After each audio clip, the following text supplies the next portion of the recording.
There he is. And about how you living, Pam? Okay, man. The house got filled with a party. After party moved to the house, so I need more kids.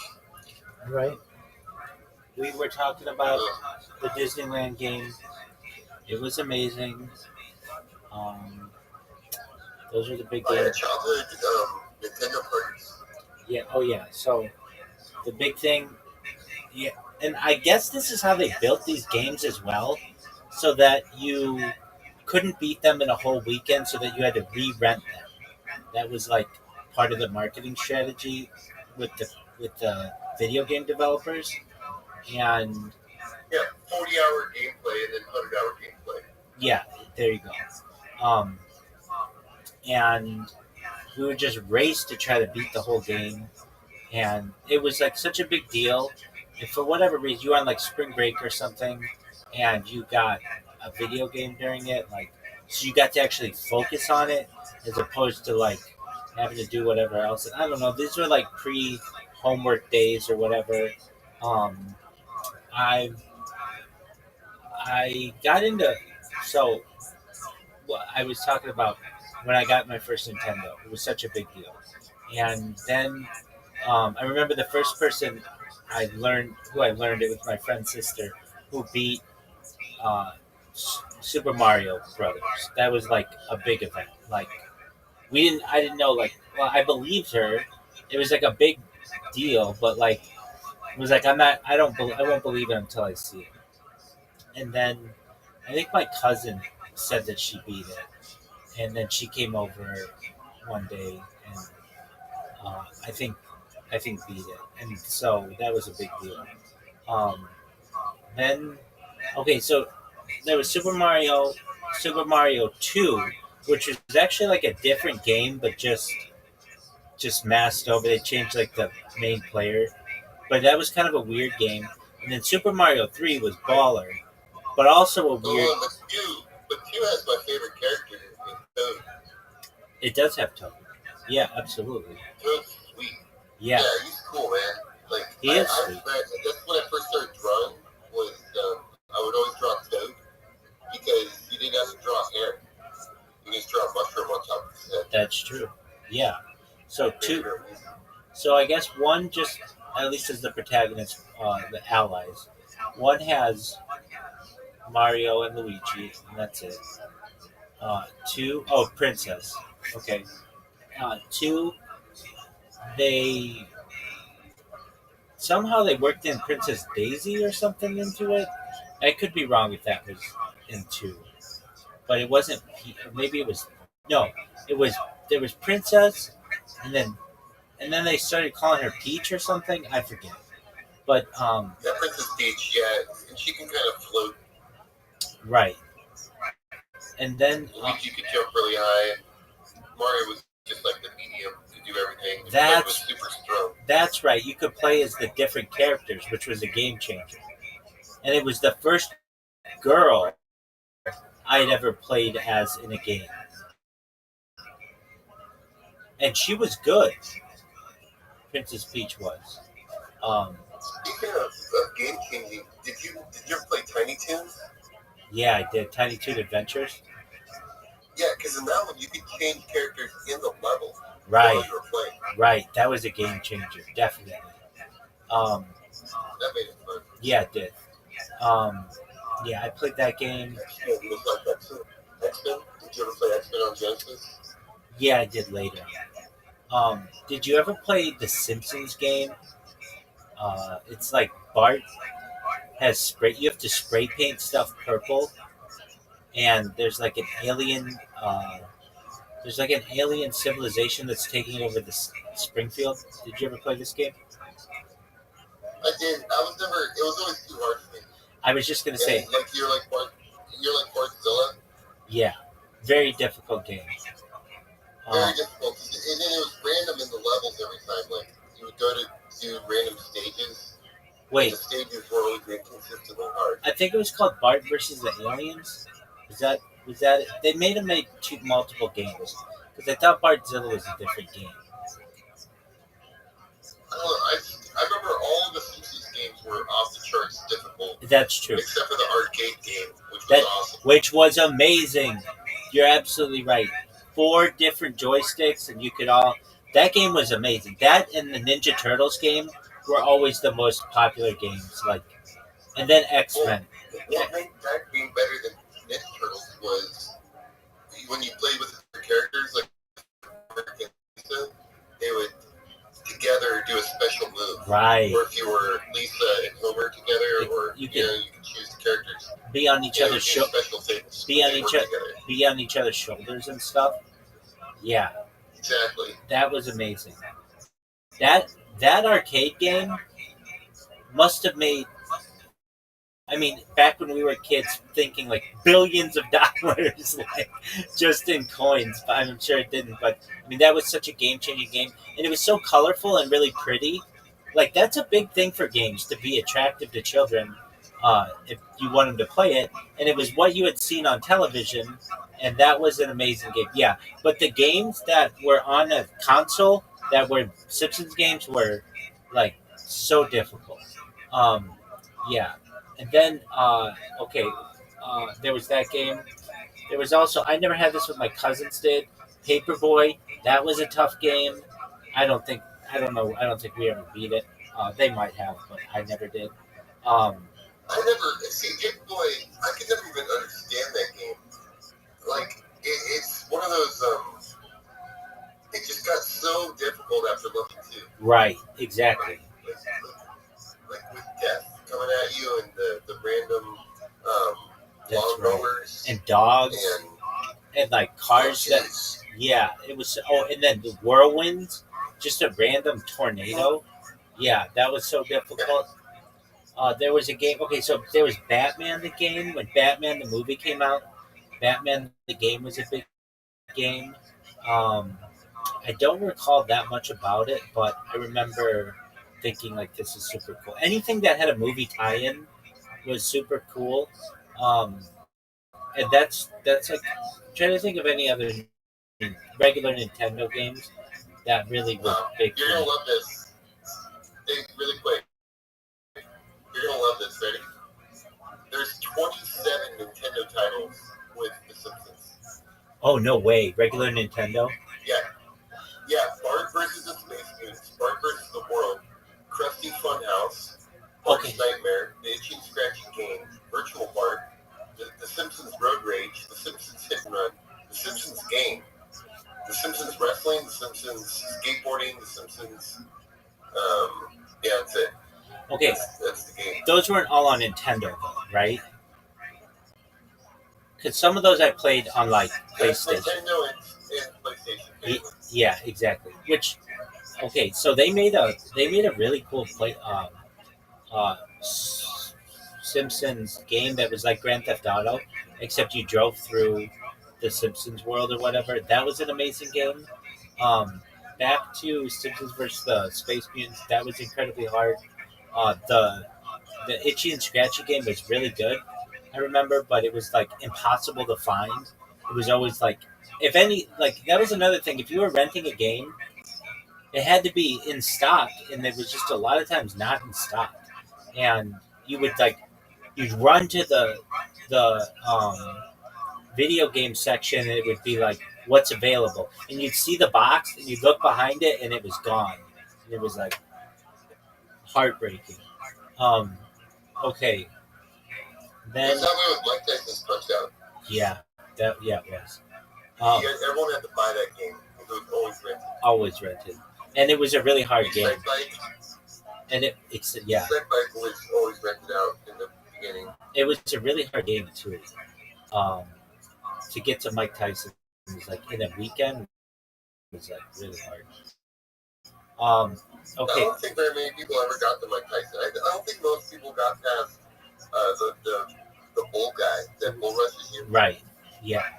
That guy, I had to put a piece of tape on the TV to know exactly when to press the button. That's smart. Yeah, I did that game for a few of those bosses, just to put the tape on the TV to know when they're there, when to press the buttons. There was the game. They had these weird tie-in games They had like I remember Spy versus Spy had a game that was cool, and then that they game's had so cool. they That's had one of the best games, man. It's the best two-player game. it was very good. And then they had the Noid game. Do you remember the Noid game from Domino's? But like, Yes, Domino's Pizza Noid. yeah, he had his own game. Like the '90s, as they say, were like a lawless wasteland when it came to some of these tie-ins that were just like ridiculous, like things that you wouldn't necessarily see today. You wouldn't see like a video game studio putting out a game for like the Jolly Green Giant or something like that. Like it would just not. There's just too much development. But back then, they would, or they would change. I'm surprised though that you know what was so underdeveloped though that never got its own thing. What's that? Bud McKenzie. Remember the Budweiser Absolutely. song? Bud McKenzie. I think they didn't want to be marketing to kids. I gotcha, but I'm just saying that like Bud McKenzie was cool, man. Oh, I totally. was really surprised he never got his own like show or like That cartoon or something. That Bull Terrier I always thought was so cool too, but I think they got in trouble around that time for marketing to kids, and they had to do away with him because he was. I always thought he was really cool too. I think he was pinnacle. If they would have allowed him to make movies and everything else, like there would be no other beer but Budweiser. And he'd still be king. Yeah, definitely. He'd be like the Clydesdales for a new generation. Totally. Yeah. The game's called, by the way, Avoid the Noise. Avoid the Noise. Okay, very cool. 1989 is when it was made, but I don't think I ever. It was on Commodore 64. Yeah, it's a DOS game. It was on. Yeah. It was on Nintendo too, wasn't it? It was, yeah. Yeah, exactly. But it was different on Nintendo. Yeah, and that would be a thing too. They would change it, and sometimes the games on one console were easier than they were on another console. So now we'll move into Super Nintendo, and this around the same time, Super Nintendo. Well, I got one last question though. Go ahead. Super Nintendo. Sorry. Final Fantasy? Did you ever play it? Yeah, I did. I played it. I thought it was amazing. Boy, I don't remember. I mean, I was little, but I remember it being like, couldn't you? Yeah, I'm trying to think. Could you use any guns in that game or no? No, it's a fantasy game. You get to choose like a fighter, a thief, a white wizard, a black wizard. And it's like a Dungeons and Dragons set game. That's right. Like Zelda? Like Zelda? Yeah, well, sort of. Every time there's a battle, though, it goes to a cut screen, and you have multiple choices in the battle. Whereas Zelda is like a twin shooter, like real time. Right. This one's like turn-based. Okay. Let's talk about Zelda for a second. I never had it, and I didn't know anybody who had it. But like occasionally I would like play it somewhere, and if you aren't into it, it's kind of a boring game because there's a lot of reading to do in that game. And I remember just being like, oh, that was a thing. I couldn't read yet. Or I couldn't read really well. I was young. So, like, when he would talk to people or when Link would talk to people, I didn't know what he was saying. So I just hit go, go, go, go, go. And then when you do that, you don't know what to do in the game. Does that make sense? Totally. Yeah.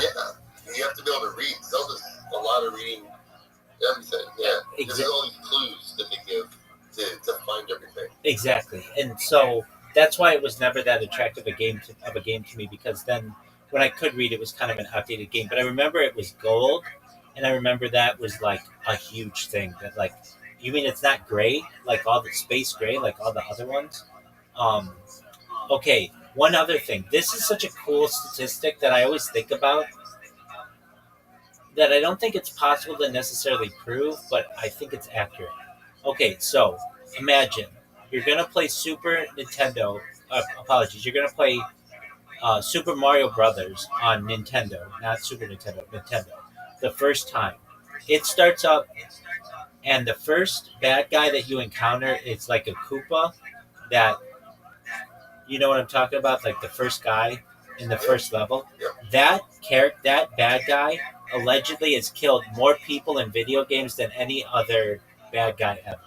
And I think that's such an interesting statistic because I think it's true because a lot of times that was the first game that anybody was playing and that you didn't know that you had to jump. You know what I mean? Like you just maybe I can run through them or whatever. And and everybody had that game because it came like games don't like consoles don't come with a game anymore, but everyone had that game. And so um, I've always thought that's I bet Blanca from Street Fighter 2 is like second. that could be. Now Street Fighter, that was That's so mean. Like no, that oh man, like when the computer on hard Blanca. that was Super Nintendo, right? Oh yeah, Yeah. definitely. And I loved that game on arcade. I would always play as Blanca, but then and when he would be like he'd win, he'd like I remember like grab his chest, but uh, yeah, exactly. But then I'd learn like okay, so then the oh what's his name, the Indian guy with the, yeah with the arms. He was so hard to beat if somebody would just use those arms on you, because it's like, how am I going to beat this guy? So then I quickly started learning like some guys are better than others, and Blanca, even though he's green and cool and stuff, maybe he's not better than this other guy. But then if you knew someone who really knew how to play with Ryu or or whatever, like that, like he could beat a lot of other people. Then there's Honda, who was pretty badass as well. Yeah, Street Fighter was amazing. Um, yeah. Who? The flat thing where it's so fast. Yeah, with her leg, she'd just kick you. And I don't know, a lot of people would choose her. I mean, nothing against her. And then there was like there was a, there was like a American military guy. I forget. Guile. Yeah, exactly. Um, Guile's his name. He's cool. right. He's got Sonic Boom, and that was the thing. You would hear that, like. Fortunately, I never worked in like an arcade or anything like that because you would just probably hear that 8 hours a day, and it would drive you bonkers. Ooh, a doom kick, Sonic Boom. You know what I mean? Like, but just incredible. There wasn't that much variety to it. Okay, so well, you know that character in the arcade could like glitch out the arcade and just freeze the game. no, I didn't like and ruin it. Yeah, it was so cheesy. He would just freeze the game, time would run out, and then he'd win. Okay, but it's not like you couldn't restart the game. No, so check it out. Ready? Here's how it works. At the very beginning of the match, he jumps. If he kicks you in the beginning, the game then freezes. Right? Neither character can move, and then the time runs out, and he wins. No way. And then It's a glitch. does it let you proceed? No, yeah, and he wins. Yeah. No way. Yeah. I know. Okay, It doesn't cool. work against the computer. It only works when both players are playing. Interesting. Look at all this stuff we're learning. I used to think it was so interesting. I've been I'm kind of obsessed with something. I don't know. I'm not like it's this thing that when I have an opportunity, I really want to delve deep into the backgrounds, not their personal backgrounds, but the actual backgrounds of the games that show like Mount Fuji and like like people like sitting around just like watching this fight. I find that stuff to be super like fascinating. Like I don't know. There's something about 1980s Japan that's like really interesting to me because it was a time of of like of unparalleled wealth of the country, and also like it was very advanced but yet still very traditional. Like, you know what I'm talking about? Yeah, it was. I mean, they were still had deep samurai roots, right? Like, Right. weren't the last samurais walking around in the 1970s still? I think. Potentially, but then yet they were still producing like robots and like video games, and it was just wild. Sure. Okay, Just a great movie they made. So there's this movie made in 1907, I think, and it was made in Japan, and it's all about a robot that does everything for you.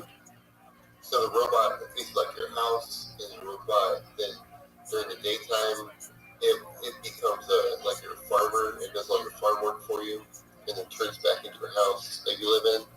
And they destroyed the movie because they thought that people would believe that robots were going to like take care of them, and they didn't want the movie to like get out there.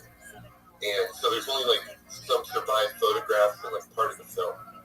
that's wild. But I love lost footage. yeah, That's like one of my I love lost movies. yeah. Those are my favorites from the early 1900s. Right. There's so many good films. And What- they were really into propaganda back then. So anything that was good got repressed or destroyed. Right, and then they had that Warner Brothers fire, like maybe 15 years ago, that took out a lot of that stuff, which is heartbreaking to me. I lost movies in a fire once too. Wow. Yeah. It happens a lot. Yeah, More than you think. yeah, Because it's really combustible. The solenoid is combustible. that's right. That's right. So Okay, it's really easy to happen. If it's not stored properly, it just catches on fire and explodes. exactly. Okay, so then we had Super Nintendo came out, and okay, so you had Mario. Well, wait, back to Nintendo. Mario 1, game changer, obviously. Mario 2, game changer because you could be different characters. Mario 3, in my opinion, game changer because you could fly with the raccoon, and you could wear different clothing. Wait, that was Super Mario 3 or Mario 3 or whatever. Super Mario 3 had the match game where Yeah. you had to match things together. Remember Right. that? Oh, absolutely, very well. And you could get 1-ups or like 3 lives and stuff. Yeah, the code was always on the very right hand, second down to the right. You do that one first to tell which one it is because that one's always different. There's only 5 different maps. We never figured this And out. then my friends and I, we figured out, we had it all mapped out, and we figured out where they all were. Now, which one? Maybe it was Mario. Mario 2 was not like made to. It was another Japanese game that they made into Mario 2. Are you aware of this? Yeah, I've read that story. Okay. Yeah, it's pretty cool. Yeah. And then is it Mario 3 where you have you can wear like the Frogman suit? Yeah, and the Takuni suit. And- Takuni, Yeah, exactly. whatever you call it, like the raccoon. Yeah. Raccoon, where you turn into a stone statue. Right, which is a game changer. That like you could transform, like shapeshift. Exactly. That was amazing. Aside from just having a star. Yeah, that was amazing. Okay, then Super Mario World we talked about, and I just dominated it. I got older, and it was like a game that I just played all the time, and I don't like. I would. I got so good at it that I would go and play the like whatever the Koopas. I would just go and beat them up just because I was like bored. Like if you don't have anything else to do, and you have one video game basically to play, you'll just dominate it. Okay, so there was that In game. that game, I used to just launch myself as Yoshi and farm in the air like that, Yeah, and then launch myself off of Yoshi and then fly, right. and then dive bomb down and try and mess with the gravity in the game of like the flying. I would too. I got so good at flying that like I would practice it. Like, or I should say, I would practice it so that I would get really good. And then there was one secret level that you could go to that you would get.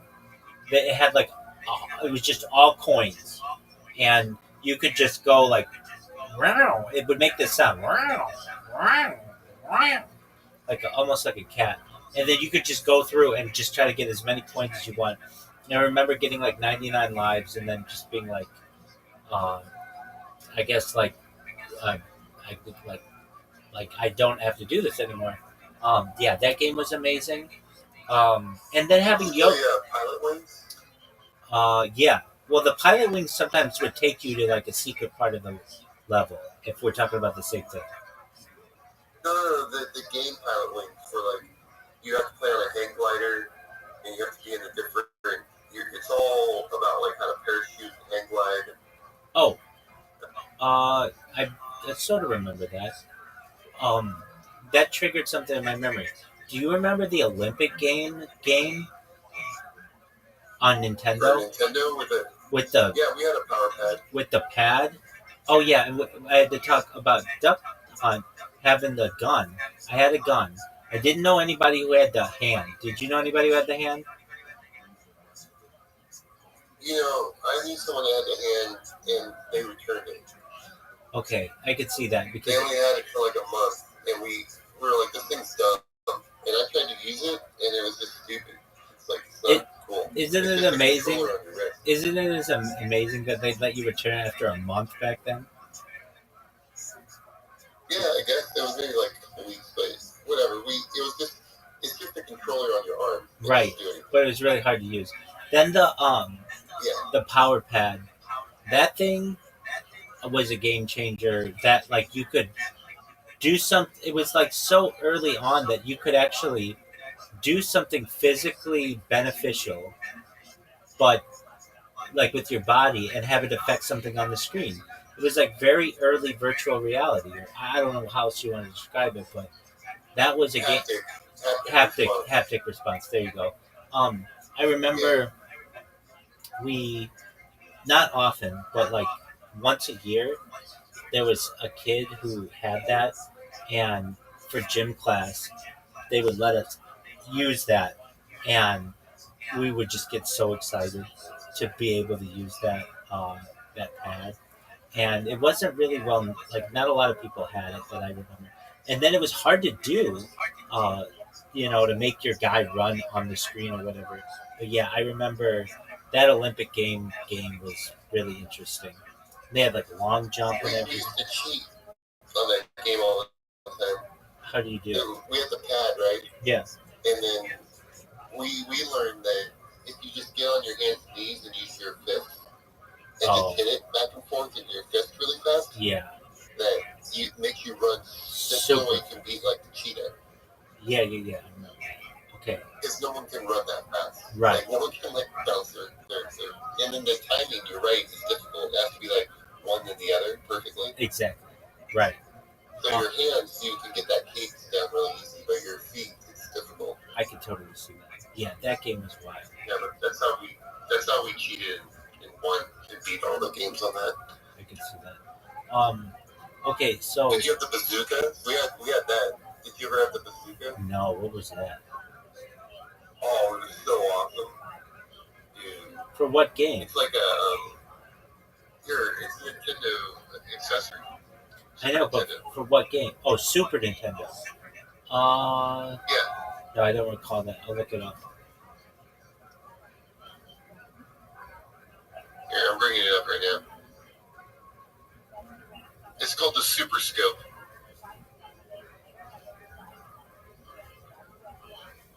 Oh yeah. Now I know what you're talking about. Yeah, I have seen that.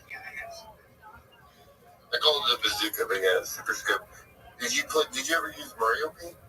Yeah. I was just going to talk about that. That was a game changer to have a mouse. It was the first mouse I ever used, and I don't think my parents really recognized how great a gift that was because it was like my first entry into computers to some extent.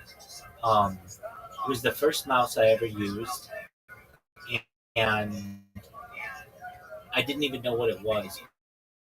And yeah, you could create like music. It was like such a different game than anything else. The one thing I always regretted is you couldn't save your, or like I don't recall being able to. You could save like very little in that game. Um, but I remember they had a fly swatter game, and that helped my like hand-eye Called Data coordination. Attack. Bat attack, It's called Data nat Attack. attack. Okay, yeah. So you recall it very well. And then making music in Yeah. that, and then making music in that game, and I just remember that was like it like opened up different parts of my brain. That part of the game, like that kind of game. It was so different. Um, yeah, and The composer was amazing in the, it. the Just being able composer to understand, like play with composing music music exactly, was awesome. absolutely. And like when it hit me, I didn't know anybody who composed music like that. Like I knew music existed, but I didn't know that you basically have to put different notes in different timing. I mean, it was incredible to me, and I still don't think my parents recognized like that was such a an eye opening game. It like literally unlocked parts of my brain that I didn't know I'd be using later on in my life. It was my first entry into that. Um, and to be able to use like to color stuff, it was like the first time I had used like a paint program that allowed me to like I didn't yet have computers doing that. That would come with like Windows 95. Um, so that was an amazing game. The one thing I regretted was there wasn't that much to do.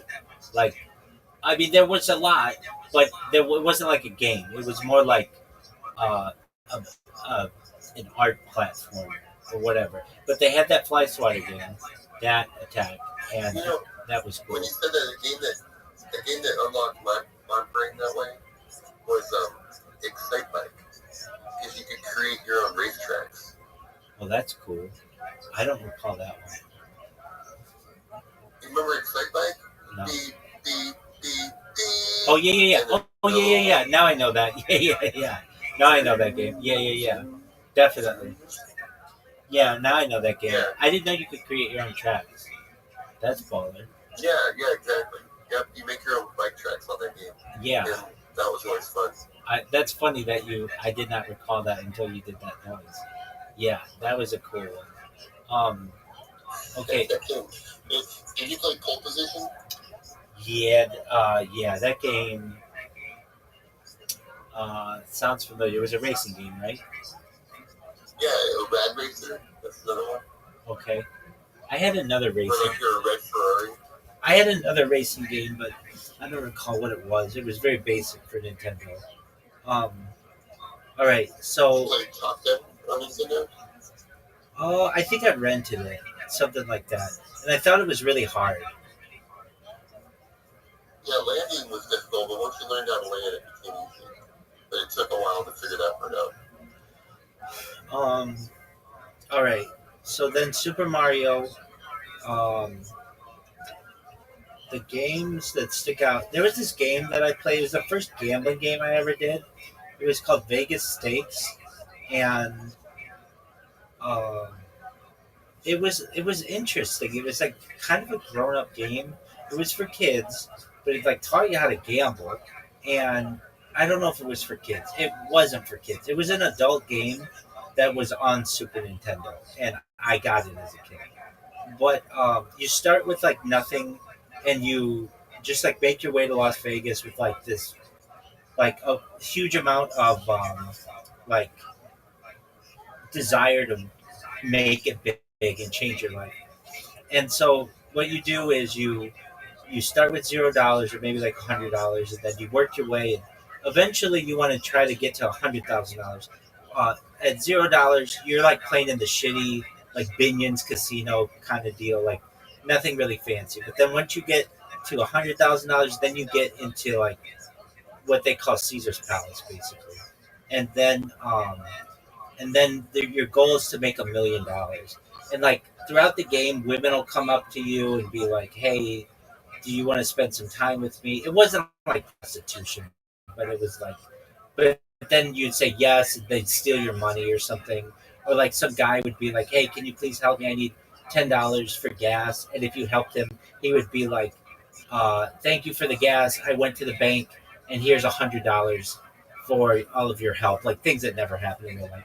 But I remember I was playing that game with a friend, and he was he's like, "Do you want to try to stay up all night?" I'm like, "Yeah." I was just thinking the same thing, and he ended up falling asleep, and I ended up beating that game, and that was one of the first games I beat as well. And the reason why I was able to beat it is it had the save feature. The big thing about Super Nintendo was the fact that you could save stuff. That was a game changer to me. And so it kind of it's cheating, Do sort you of. remember in that game? Do you remember in that game where the people would try and steal money from you or like give you money? Yeah, in Vegas Stakes. Do you remember that game? Yeah, no, I remember Vegas Stakes. That's a fun game. That's one of my first memories of learning how to play like Vegas games. Same here. Same here. That's where I learned how to play blackjack, and I mean, I knew how to play slot machines. Um, It that's has roulette too, and Yeah, roulette and yep, craps. I believe it has craps as well. yep, And I would never play that was too complicated for me. But I would play blackjack and then I learned how to play roulette. And then what I would do, which is kind of cheating, is I would put all my money on either black or red and save right before then. And if I won, then I would proceed. If I lost, I would just go back to my save point. And once you start doing that, you can beat the game pretty quickly if that's what your strategy is. And then when my yeah, it seems like a surefire way to win. oh, totally. So then when my friend awoke in the morning, well, I woke him up when we hit the 100,000, or when you went to like Caesar's Palace, because I was like, no way, there's a new level, and he was like just falling asleep, and then when he awoke in the morning, I was like, I think he awoke and I was still up, and he's like, what, like, I thought we were gonna stay up all night. I'm like, I did. You fell asleep. And he's like, oh yeah, I was just resting my eyes. I'm like, dude, you slept for 6 hours, but I beat the game. He's like, how'd you beat it? And I'm like, I told him like, all you do is like save it and then bet all your money every single time, and you can beat the game in like, I don't know, 20 bets or something like that. And then he was like, wow, that was impressive. That was a sweet game. Um, Our friends would get together and rent a game, and then the three or four of us, or sometimes six of us, would try and beat it without sleeping the whole weekend. Same. Like we take shifts. Like we'd sleep sometimes, but for the most part, we were just playing the video game like the whole weekend long. Yeah, that was a big thing on Saturday night. We would watch Saturday Night Live though. Like that was really big because then on Monday, you knew all the funniest jokes. Like you wanted to be in on the in crowd, and there were only so many jokes that people would have. So, and it would be a big thing if your parents would let you watch Saturday Night Live. And my parents wouldn't always let me, but occasionally, or we'd sneak it or something like that. But that was a big deal. Saturday Night Live was a big effing deal back then. Um, Yeah, we were always playing. We never really watched TV. We were always playing Dungeons and Dragons. I, We I had like okay. yeah, Oh, we were like okay. So this is a game, Double Dragon. That was a popular game that was like a fighting game. Do you remember that game? and then Double Dragon 2. Did you play that one? Yeah, not a lot though, but I do recall it. Well, the reason why I bring it up is because it had a player versus player mode where That's you right. could just fight each other in practice. That's right. Um, It made it a lot, and it was fun to play that, like just against each other, just for fun to kind of like play the game as a fighting game a great as opposed to the storyline. a great Super Nintendo game that just came to me was Teenage Mutant Ninja Turtles 2, I think, Turtles in Time. Did you ever play that game? Oh yeah, Yeah. that's one of the best. Yeah, exactly. And it was so cool that it was like history too. That like you'd be in like the old west or like ancient uh, uh, ancient Japan or whatever it would be. That was a really great game. That game felt super advanced for the system. Exactly. Like that's one of the few games that even today, when you look at all the games, that's one of the few ones that just the graphics and what they fit into that cartridge is a lot.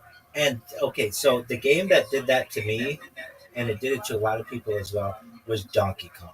Donkey Kong looked like a different console. It looked 3D, and um, that was a big game. When that game came out, I didn't ever have it, but it was so big because you could switch the guys from Diddy Kong and Donkey Kong, and the graphics were so much different than any other game I'd ever seen. It looked real, and Yeah, they really hit the balance Yeah, as they far did. as like fun and speed and puzzles. That's right. That's right. And the idea, It's like a combo between the two with like a lot of the same graphics. Like it felt like Sonic the Hedgehog, like they kind of maybe just reskinned Sonic, you know? right now, Sonic. So I got a Super Nintendo one year. Then, like the next year for my birthday, it was like a Sega, something like that. And but I had seen Sega before, and Sega just seemed really, really fast. It seemed like older, and not for like older kids, I should say. And it was. I mean, they had different games that were like faster. I think it used graphics differently. But one thing, so there were some games that I would get. Okay, one amazing game. I don't know if you ever played this on Genesis. Was Aladdin. Did you ever play that? But yeah, but hold up. Did you ever play original Sega on the little like credit card looking games? Yeah. That's what I'm talking about. Yeah, that those games on that just were absolutely for adults Wait, to hold try to on, play. hold on. Are we talking Sega Genesis? No, Sega. Oh, I don't even know what that is. Okay, so Sega came out with Nintendo, and Sega the games were like on a. They looked like credit cards. They were tiny. They were like a little credit card. It was just a disc that you put into the game, into the console. Was it called Master System? Yeah, a Sega Master System. Yep. Oh yeah, I've never even seen this. Yeah, we had one growing up. They're awesome. And then we got a Nintendo after that. But it was for adults. The games were all difficult, and they were like they had like it was just it's just harder games. That's all I can say. Right. Um. I should say that I didn't play Atari until I was older, and when I did, it was it was like I was like I can't believe people used to play this. It would just seem like cheap to me. Um. And uh, but I just wanted to say that about Atari. But it had a lot of games. Atari seemed like it had so many games, really cool games. But then you would play it, and at least I was older, and it was just like this is nothing like what the cover looks like. Like it's supposed to be billiards, and it looks like action packed, and it would be like super boring. Okay, um, so Aladdin on Sega Genesis was a beautiful game. I thought it was really um, cool because the movie was it was similar to the movie, but I didn't have many really good hacks for games. But this one I had was really good, and everybody who I've ever heard who played this game always had issues with this one level. It's the flying carpet level. I don't know if you recall this level, and I very early on figured out a hack to it, which was to use the pause button a lot. So like you would go like maybe 10 feet and then hit pause, and then 10 feet again and hit pause. And when you would do that, you could see the obstacles coming and avoid them, and it made that level super easy. That was like the first time I ever had like a hack for a game where if I just kept hitting pause, I could basically play the game in slow motion and win that level. That game was amazing to me. Like there was a genie level that I thought was super cool, and I loved the soundtrack to it. And you had a boo, and that was just a really Yeah, cool you game. throw apples in that game, right? Yeah, exactly. You throw apples, and then you also, I think, get a sword, and you can like strike guys with a sword. And it was just a fun game. I remember the soundtrack was just like da da da da da da da. It had all those songs. I really liked that game. So speaking of which, it was Did Robin Williams do the voice on it too? Like the genie was Robin Williams. I in the think game. I think so. There was something like that's why I said it was like really close to the the movie. Um, then okay, but if you played Aladdin, I believe on Super Nintendo it was much harder. It was something like that. And I know that Lion King was extremely hard on Super Nintendo. And It was so stupid. Lion King was like the worst game, but I remember spending like $60 on that game because I thought it was going to be awesome, and I got it. You know, this is the worst game ever. I played it maybe for like a week, and then just was done with it. And you would think It was so boring. you would think it would have been an amazing game because Aladdin was an amazing game, or I thought it was, but a lot of other people do too. Aladdin was a really good game, Yeah, and Lion King people just thought was way too hard and also boring. Um, when you said Lion King, for some reason, it made me think of the Nintendo game Willow. Did you ever play that? no, I didn't. So that game's good. You ever play Robin Hood, the Nintendo game? Prince of Thieves. Yeah. Yeah, I did, and it had like, yeah. Now that you say that, it like triggered in my memory. Um, they had like Kevin Costner in the game, but it was like 8-bit, right? Or 16-bit. Yeah. Right, I do remember that. That was a hard game, or at least it was for me as a kid. Yeah, Like you had to play in the overhead and then the scrolly, that's right. and you had to make decisions like from a bunch of different standpoints. That's right. I love that movie. Everybody makes fun of it today because Kevin Costner plays the same character in all his movies, but I thought that was a really cool movie, and I liked Robin Hood a lot. Just I like that idea of like helping the poor, and I don't necessarily like stealing from the rich, but I do like the idea of just helping people. And then the idea when he had the Well, originally Robin Hood didn't steal from the rich. The original story. there you go, we're bringing it back. All he did in the original story was kill the king's deer to feed people. That's what I recall too. Yeah, something like that. Which isn't really stealing. They kind of glorify it always like stealing gold and all that other stuff. But you're right. Robin Hood, the original story is just the guy that decides to kill some deer to feed the poor people. Because, and you're not supposed to kill the deer in the king's forest. Exactly. And then Morgan Freeman was in that movie, which was like cool to see like this interracial tag team, and they were fighting for this lady. And then Prince John was, I can't remember his name, but he played it really well. And then they had this one character who creeped me out as a little kid. They had like a weird fucking eye, and I forget who they were, but that was a fucked up. The Crow. Yeah, that person was fucking creepy. As a little, she turned invisible at one point. Yeah, she was crazy. Yeah, that was. And then they had that whole weird birthing thing where he wants Marion to get knocked up by the sheriff. That's right. How creepy is that?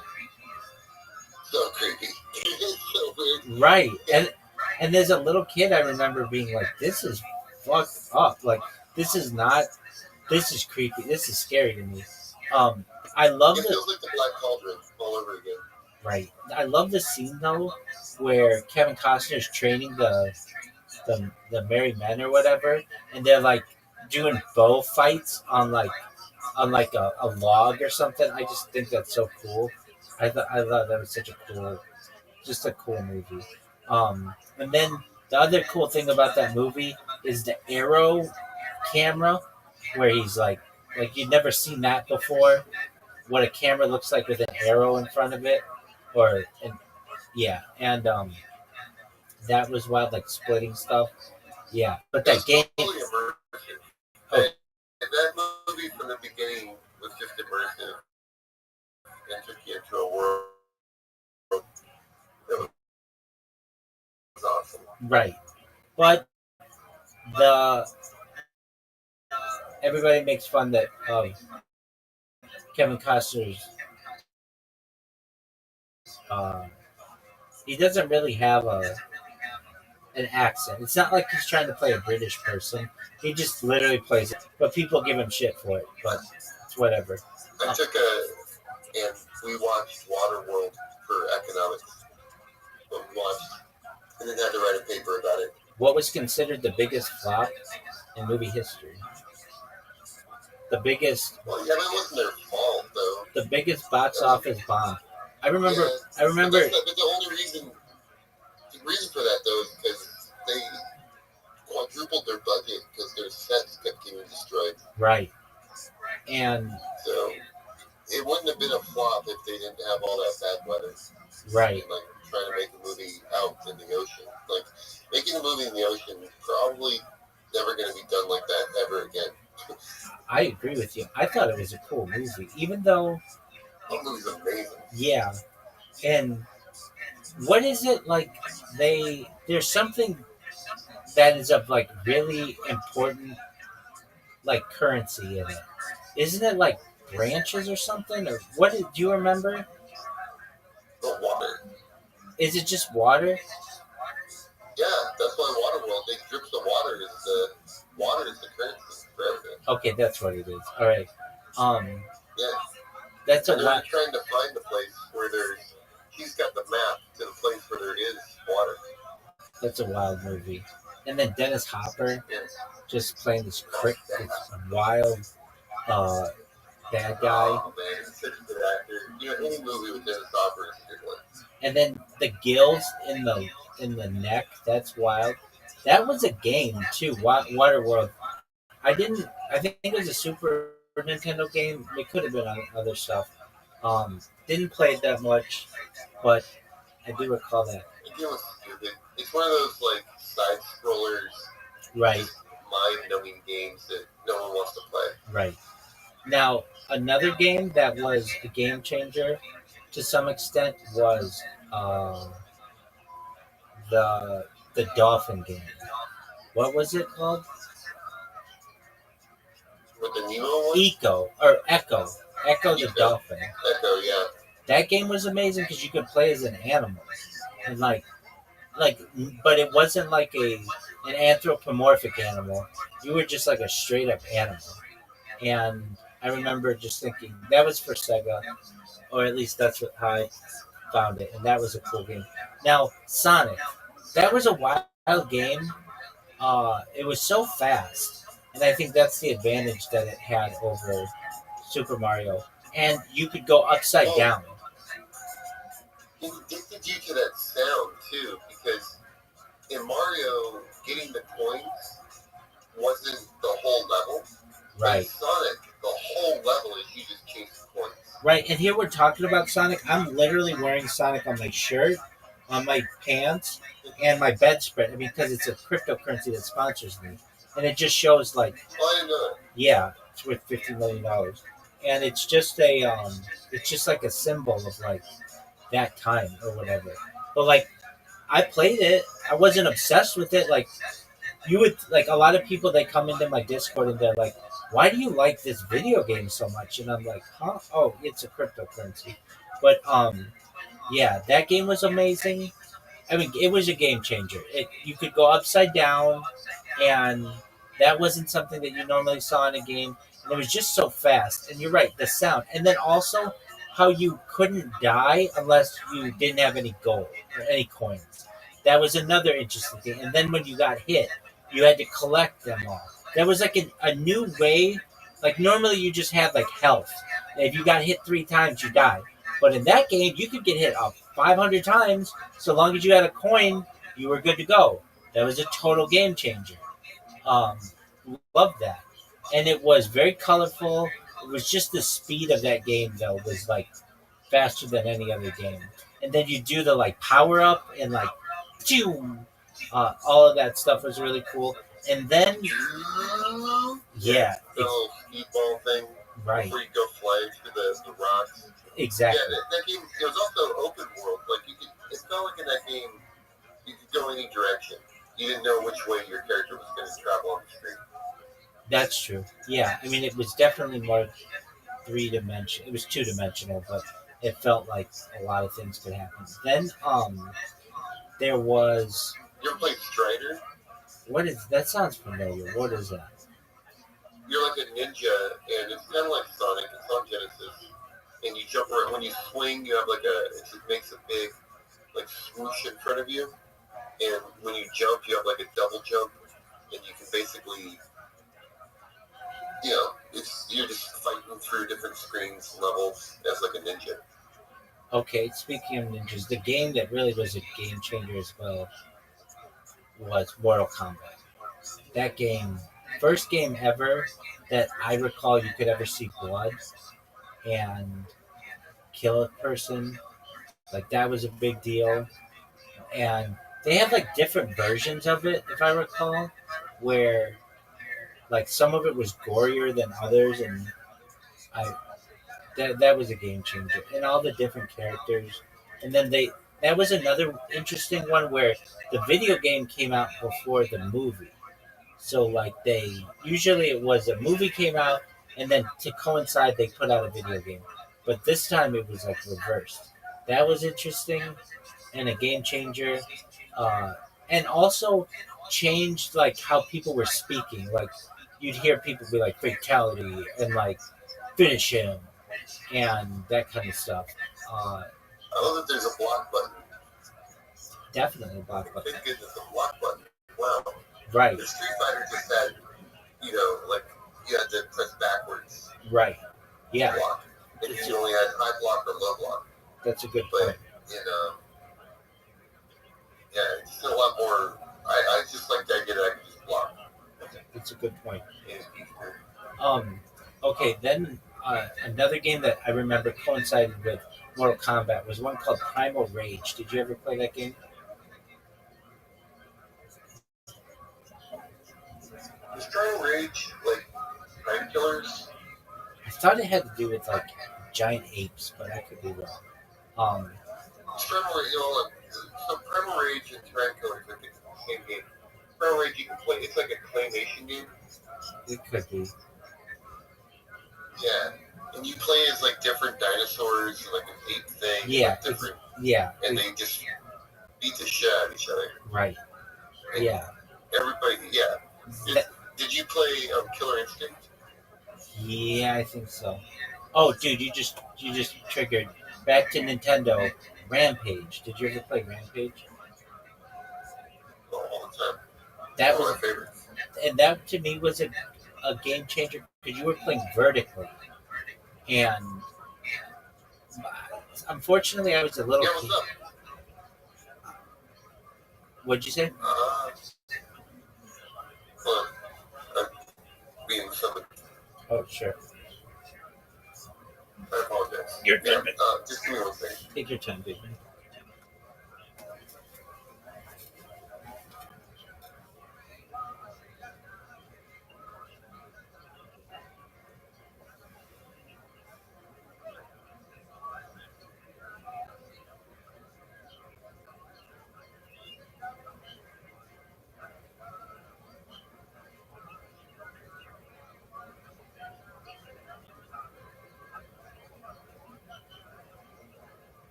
Now use Sora, AI, or Grok to make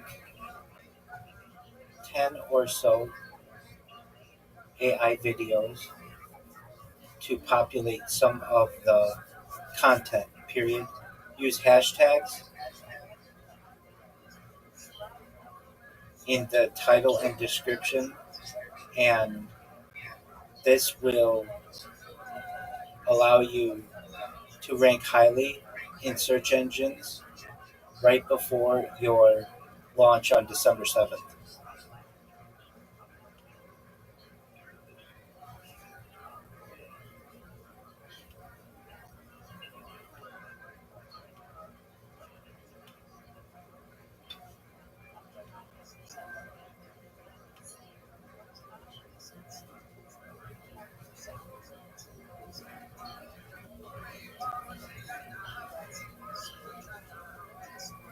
Are you there?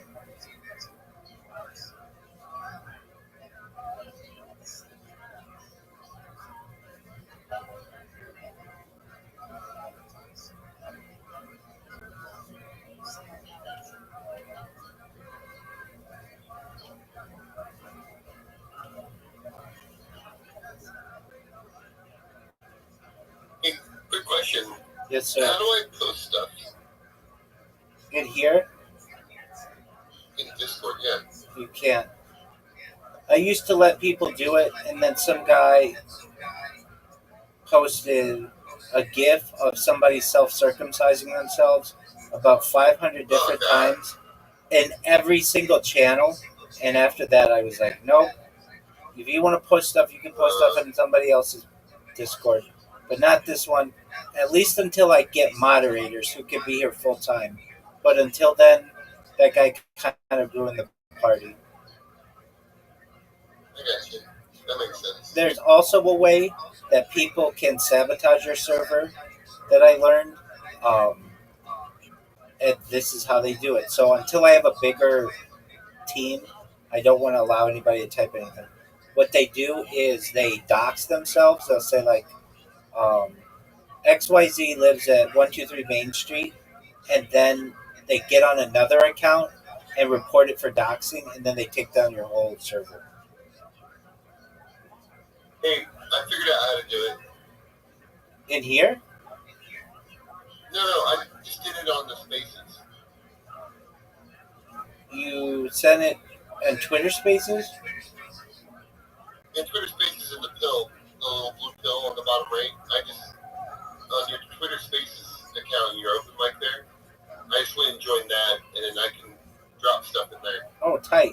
Do you see its video? You look really quick. Yeah, it's video. Tight. So you can see me from a different angle, right? Yeah, I see. It's actually a nice close up of you're like a good kill model right now. You look like a foot model. There you go. Yeah, there's a lot of that footage. Yeah, get those tipsies on there, man. That's your money makers. Oh yeah, big time. People are gonna go crazy. Yeah, later they're gonna be screenshotting it. They already do. I'm in a Telegram that's right by that camera that you're seeing, and they randomly take pictures all the time and make. I mean, it's got 12,000 people in it, and they share those pictures. Okay, Yeah, tell, go ahead. I was saying I just put the last project in my YouTube channel in there in that project that I worked on. If you get whenever you get a chance to watch it. Just one moment.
Did you ever play Jurassic Park the game on Genesis? That's another one of those that it was too hard. Way too hard. But you could play as a Velociraptor or Doctor, whatever his name was, Doctor. Was it Sam Harris? I forget that character's name. Yeah. But yeah, I know what you're talking about. Super hard game though. But I really enjoyed it. Well, I shouldn't say that. It was really dark, and I remember it was like really hard to beat. Um, Jurassic Park was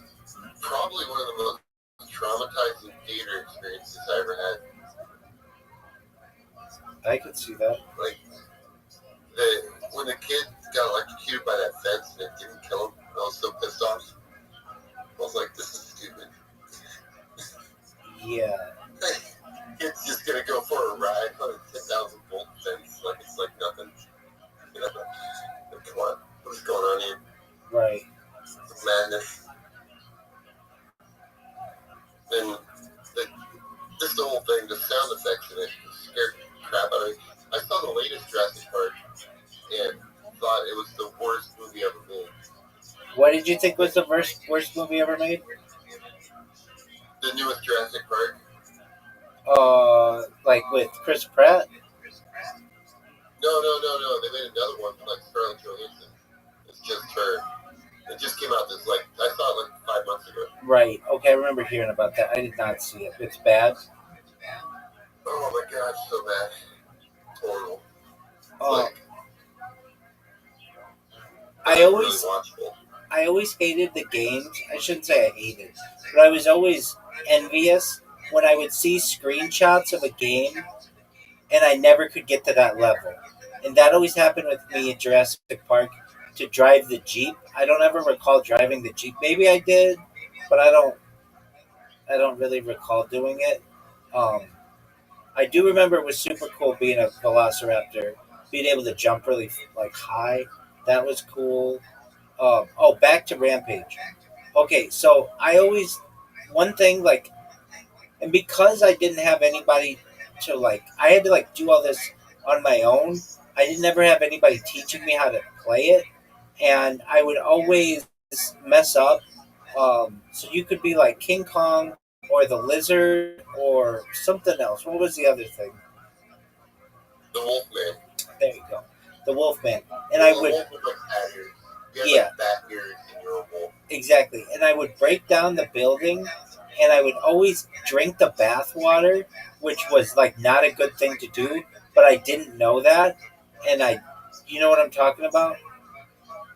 They spray you in the face and sometimes you fall off the side of this thing because of it. Right. And I would always choose. That was a cool game. I remember because you could choose between the three guys, but I always choose the lizard because he was green, and I like the color green then.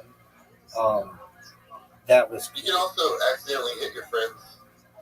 Yeah, that's right. You could play it multiple players and do that. And if you played multiplayer and there was a streetcar, you could just ping pong the thing back and forth for points. Okay. All right. That was fun. That was a cool game. Uh, You could eat the tanks, you could eat the people. That's in right. game life. Yeah, I thought that was always really cool. If you hit the dynamite, you'd blow up and it would take damage. That was always funny. Right. So that's the thing. Like I thought you were supposed to eat everything, but then I learned that you didn't. And then I remember they have like giant chicken legs or something. Uh, I could be wrong on that, but there was something like that where you would No, eat. you're right. Yeah, it looked like a big chicken leg. Exactly. That was like itself. Yeah, exactly. That reminded me of a Gauntlet. Did you ever play Gauntlet? Now that sounds familiar. What is that? You know, the red wizard needs food badly. Use keys to open doors. Sounds familiar. And you get to play as one of 4 characters. You play as a wizard, a Valkyrie, a fighter, or an elf. Okay. What were your thoughts on Mega Man? So, Mega Man 1 was damn near impossible. That's what I heard. I think I played it, but Like, so hard. Mega Man 2 at least was easy, but like playable. And then once you got up to like Mega Man X and those games for Super Nintendo, yeah. it's became very complex, like very difficult to play. And it was tedious. A lot of tedious, just constant tediousness. There was a game, you're gonna know it. I forget what it was. But it's like you had really okay. It's like you were 2 American soldiers or something, and you had really big guns. And let me look it up. What was a Nintendo game? Metal Slug? What'd you call it? Metal Slug? I don't think it was that. I'm gonna Talking look. about Atari Warriors? No, they were American, and You had like maybe you could make your arm into a gun or something. Uh, Not Contra. no, Contra was a hard game, wasn't it? Yeah, but it was a Konami game, so the up, down, down, left, right, BA, select, start Right. works for it. All Um, the Konami games, that's the code for them all to get 30 lives. exactly. What was a Nintendo game?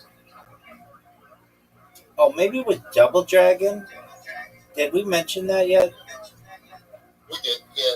But back to this, you're talking about it was like two Americans in the game? Yeah, maybe it wasn't Double Dragon. Wait, let me look up Double Dragon. Double Dragon was just hand-to-hand combat, right? Yeah, but it's two guys and they're trying to save the kidnapped girlfriend Yeah, or maybe it was. sister or something. Oh, Double Dragon. Once I see the art and the game, Did you ever play Metal Gear Solid the or original, Metal Gear? Yeah, on Nintendo. no. Yeah, I never played it either, surprisingly. It was just not for me. Did you play Metroid? Yeah, a little. Like maybe I rented it or played it at somebody's house. Yeah, that was a tough one too. Right. Um. Okay. So then I don't know if you ever got into 32X or Sega CD. Did you ever get that?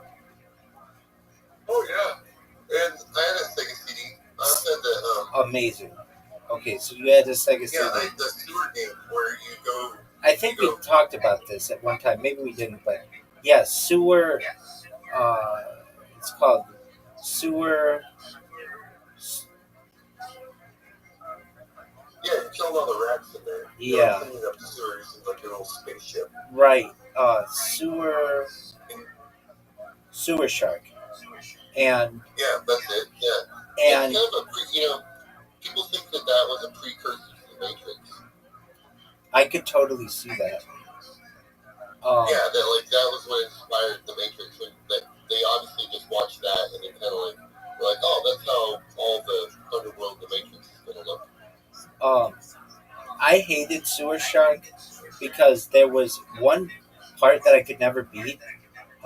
That like you had to pay attention to something, and I didn't know what to look for, and I played it so many times, and I just never could get past it, and I would die every time. That was the first. I got Sega CD just for Dragon Slayer. Okay. That was just so I could play it because I spent so much money on that game and never beat it in the arcade, and then got the Sega CD just so I could play Dragon Slayer and beat it. That was the first console that had a CD. That was a game changer because then you got like video in a game, and and the video back then was way more than they ever did now. Like it was so interactive and cool, and like it made you really feel like you're a part of the game. Do you remember the boxing game they had for it? Oh yeah, that game was amazing. The game was so in depth. Right. I'm gonna look it up right now. It was called Prize Fighter, and it was amazing. And I remember playing it, and like I wasn't very good at it, but then I got better. And I remember there was this girl you could flirt with, or like she flirts with you in the movie, and it like truthfully motivated me. It was like, or in the game, it was like I gotta win this for this chick. Maybe she gets naked at the end of this. You know how it is as a kid, and because it's like you're seeing like adults, like who knows what's in this game. That obviously doesn't happen, but yeah, that game was amazing. They didn't make a lot of games on Sega CD though. Like it was kind of a half-assed attempt, and then PlayStation came and it just knocked it out of the knocked Sega. I mean, the Dreamcast was okay, but okay. So, funny story about Sega CD. Yeah. Ready? Yeah. um, myself included, and a lot of other people, are if your games easily got ruined Yes, they did. But why did yours get ruined? because you don't take care of them. You pull them out of the thing. Exactly. I thought you were going to Yeah. say because there was something. Yeah, they were CDs for the first time, and if you'd never dealt with Yeah. CDs, you'd But think they you could scratch just. really easily. Like Oh, those games scratch like simple, like you just leave them on your desk or whatever, and the game scratches, and then now you just wasted $70 on a game. right. Okay, so do you remember the game Three Ninjas Kickback?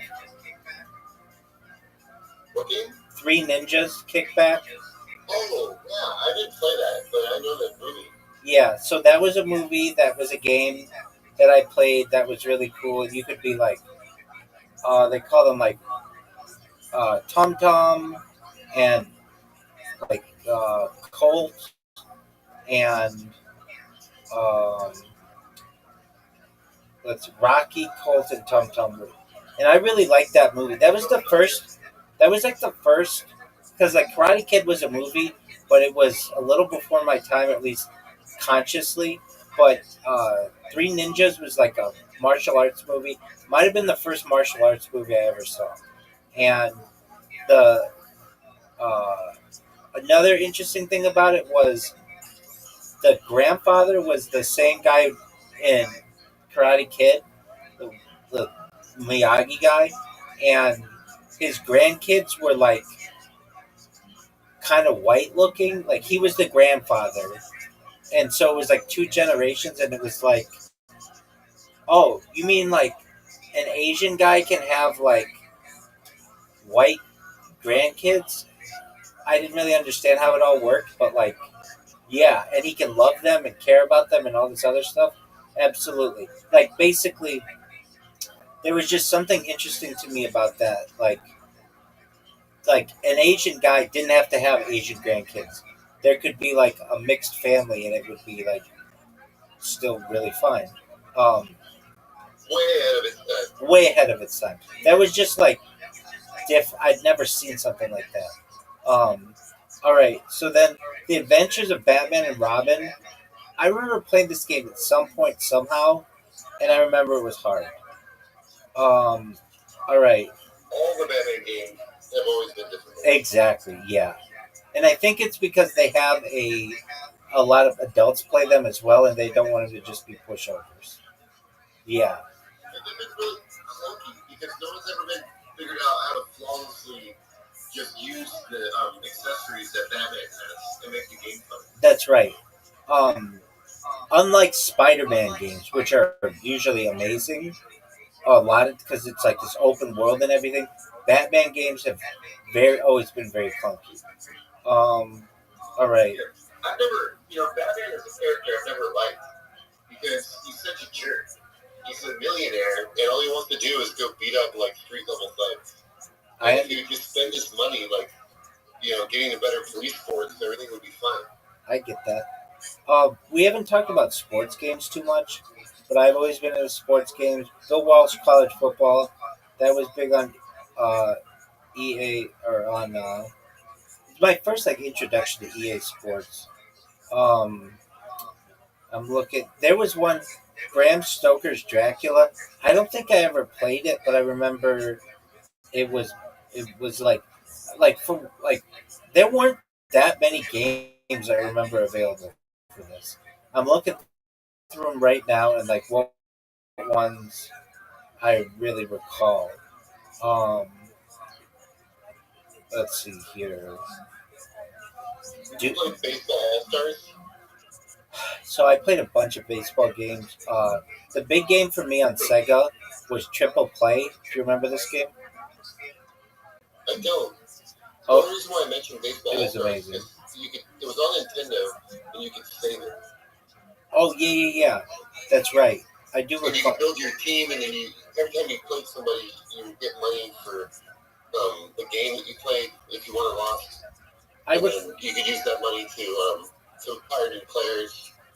Yeah, and how did they do it? They kept a little battery in it, right? I guess, yeah. Like, and some of those batteries run out and have to be replaced. Right, exactly. I do recall some of these. Um, okay, ESPN Baseball Tonight. That was for Sega CD, and I had that, and that was cool. Um, let's see here. Uh,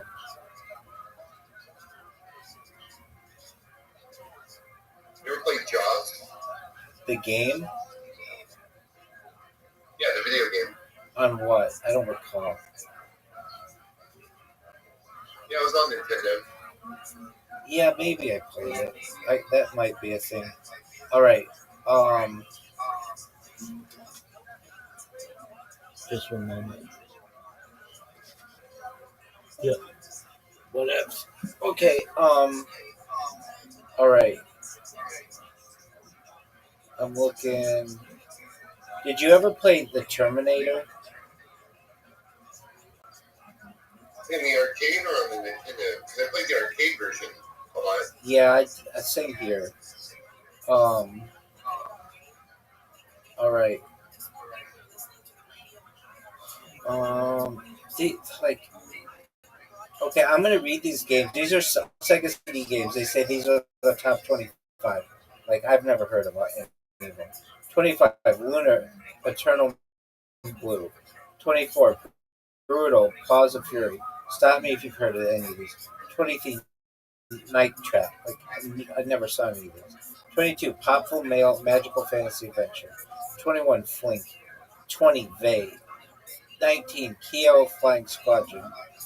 18, Fatal Fury Special.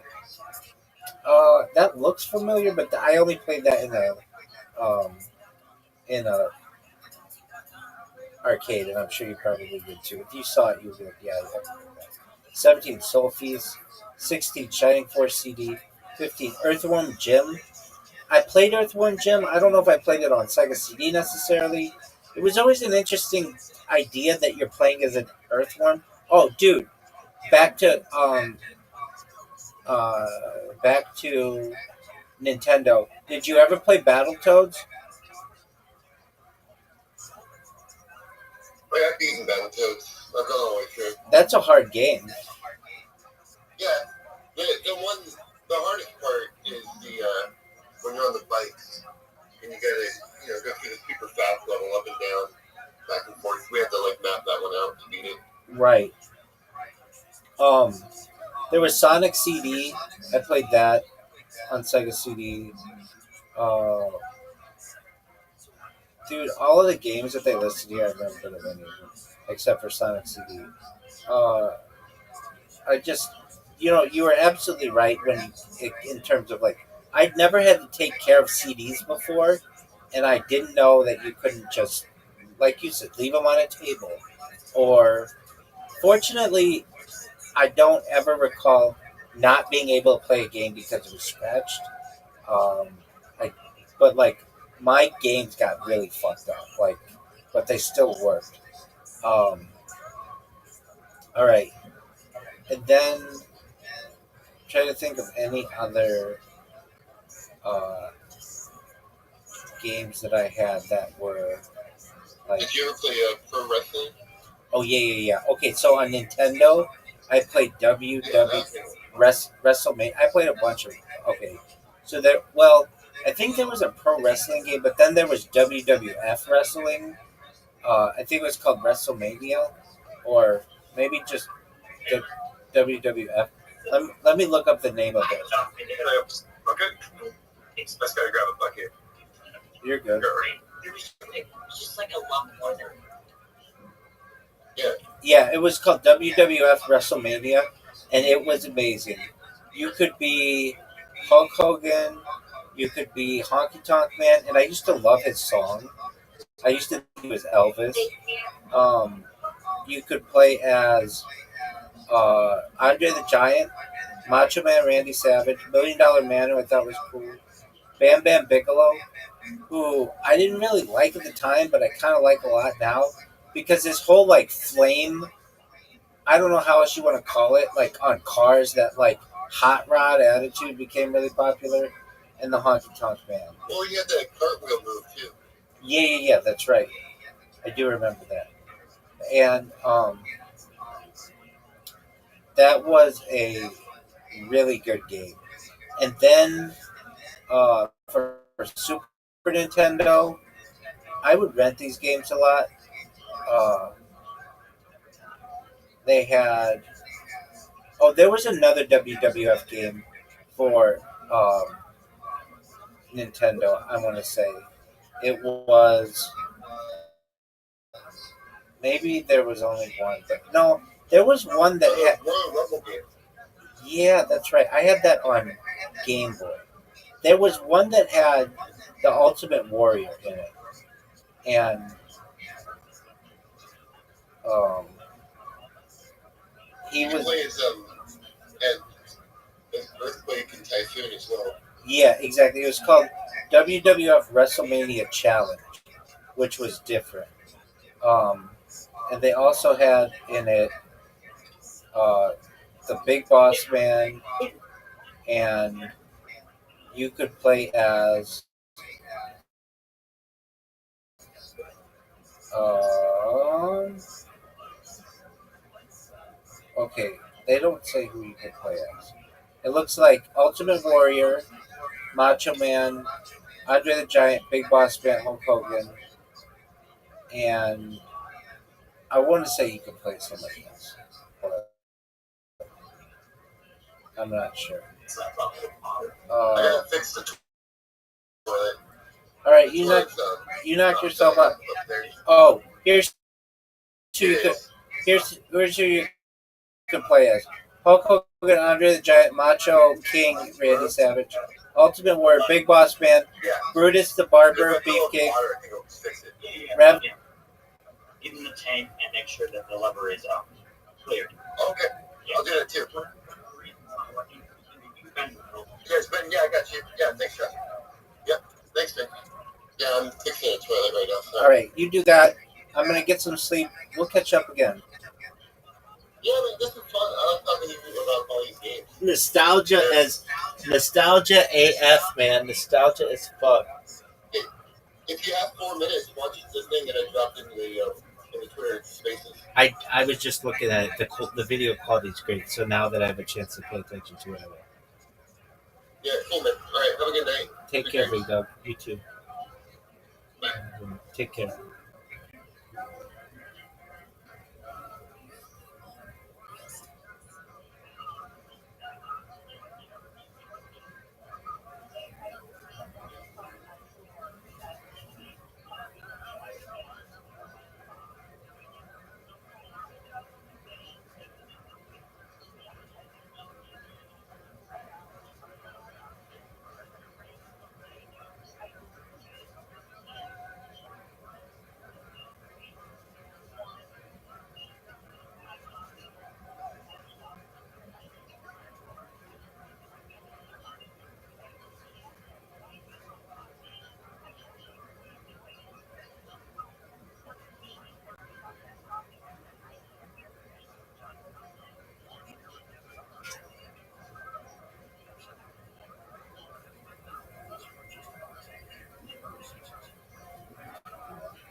What up, big dog?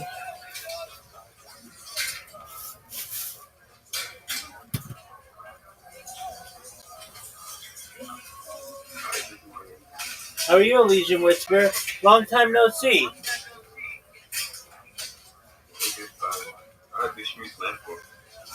Okay. How are you? Excellent. All right. Did you make your videos yet?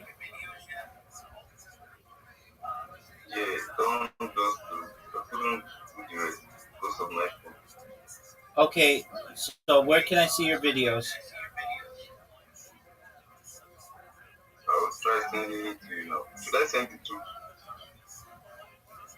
You can send it to Discord, or you can send it X. Whatever ones we've been communicating. Send it in X. We've been communicating on X.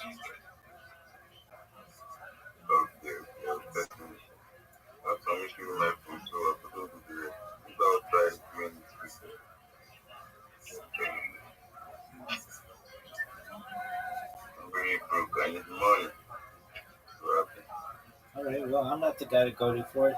That's for you to be able to market yourself, and you get money, big man.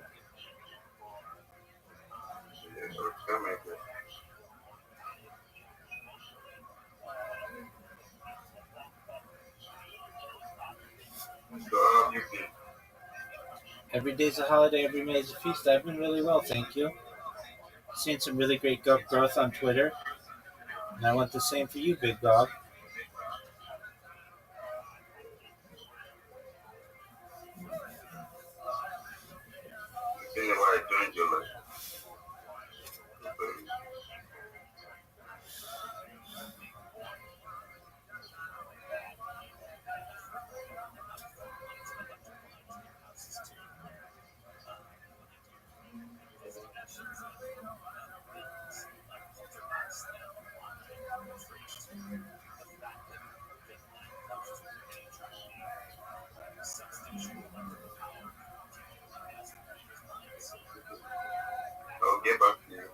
Okay, hey, you should also know if you can't get Sora to work, you can use Grok. Download the Grok app and you can make videos, okay?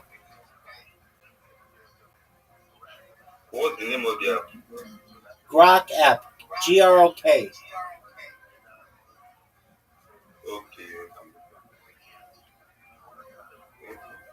You're welcome, big dog. Take care. Thanks, big man.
Moshe, Kach es kol Rashi Am Chatu. Sorry, Kach es kol Rashi Am. Well says the Gemara brings up the raya from Bahuk Anum. It's actually the story in Navi, the story in Shmuel Beis, where Shaul went ahead and killed out the Gibeonim inappropriately, or a segment of the Gibeonim inappropriately, and Halacha L'maisa again, the Gibeonim took revenge upon Shaul by hanging some of his sons. So the idea of here is Lashon Bahuka to mean hanging. So we see from here again that it's referring to execution of all the avodas and it's telling us that execution of Avodah Zarah is done neged Hashemesh. It's done opposite the sun. Opposite the sun. So from here you see that execution is only carried out by day. Just as an aside, remember the pasuk that we quoted before by Baal Pa'ar, when Chai's worship Baal Pa'ar says, "Vayomer Shel Moshe," 35a, 3 lines down. Shel Moshe, Kach es kol Rashi ha'am, im ha'am chatu, Rashi ha'am ma chatu. So understand. Remember, the pasuk indicates to us that Hashem says to Moshe Rabbeinu, gather up all of the heads of the nation and punish them. I understand. If the people sin, why are the heads of the nations responsible? So by the way, what's the pasuk of that? Right? If the people sin, why is the leadership responsible? Because that's what leadership is, right? Leadership means that the leader has responsibility for what happens to the forces decisively right? Even if halacha l'maisa, if he tried his best, this is, let's say, this is and you look around the center and society. But one of the most profound pieces, at least of the Jewish conception of leadership, is that if the person is a leader, the buck stops with them. So again, if things go well, things don't go well, things disintegrate within the constituency. So the way that Torah is that is a reflection on the leader. Again, it's not always a reflection on the leader, but the leader has to treat it as if it is a reflection on his leadership or lack thereof. That's the caution. But again, no one wants to see it's just something deep involved in there. Interesting. So here when Hashem says to Moshe, what Hashem was actually telling Moshe Rabbeinu was, gather the people, gather the heads of the nation, and establish the fucking thing. Set up courts. Now, why is setting up courts? Setting up courts in order to adjudicate all the people who worship the Avodah Zarah. We want quick, and expeditious judgment. So the Gemara says, my time, what's the reason? Even in the Shindanim Shnayim Bayom, that was remember, there was a question here. Remember again, this event was in Bamidbar. Israel already came to Moshe Rabbeinu just a couple weeks ago from the Shmos. So what's going on over here? Why? It must seem very interesting. Hashem is telling Moshe Rabbeinu to set up extra courts. Now, why was there a need for extra courts? So maybe you'll say, even in Rishon, Shindanim Shnayim Bayom. Maybe a base is not allowed to adjudicate two capital cases in one day. So here, what do we have? We have over here a number of members of the Province Israel. So that one of them, unfortunately, went ahead and worshipped Avodah Zarah.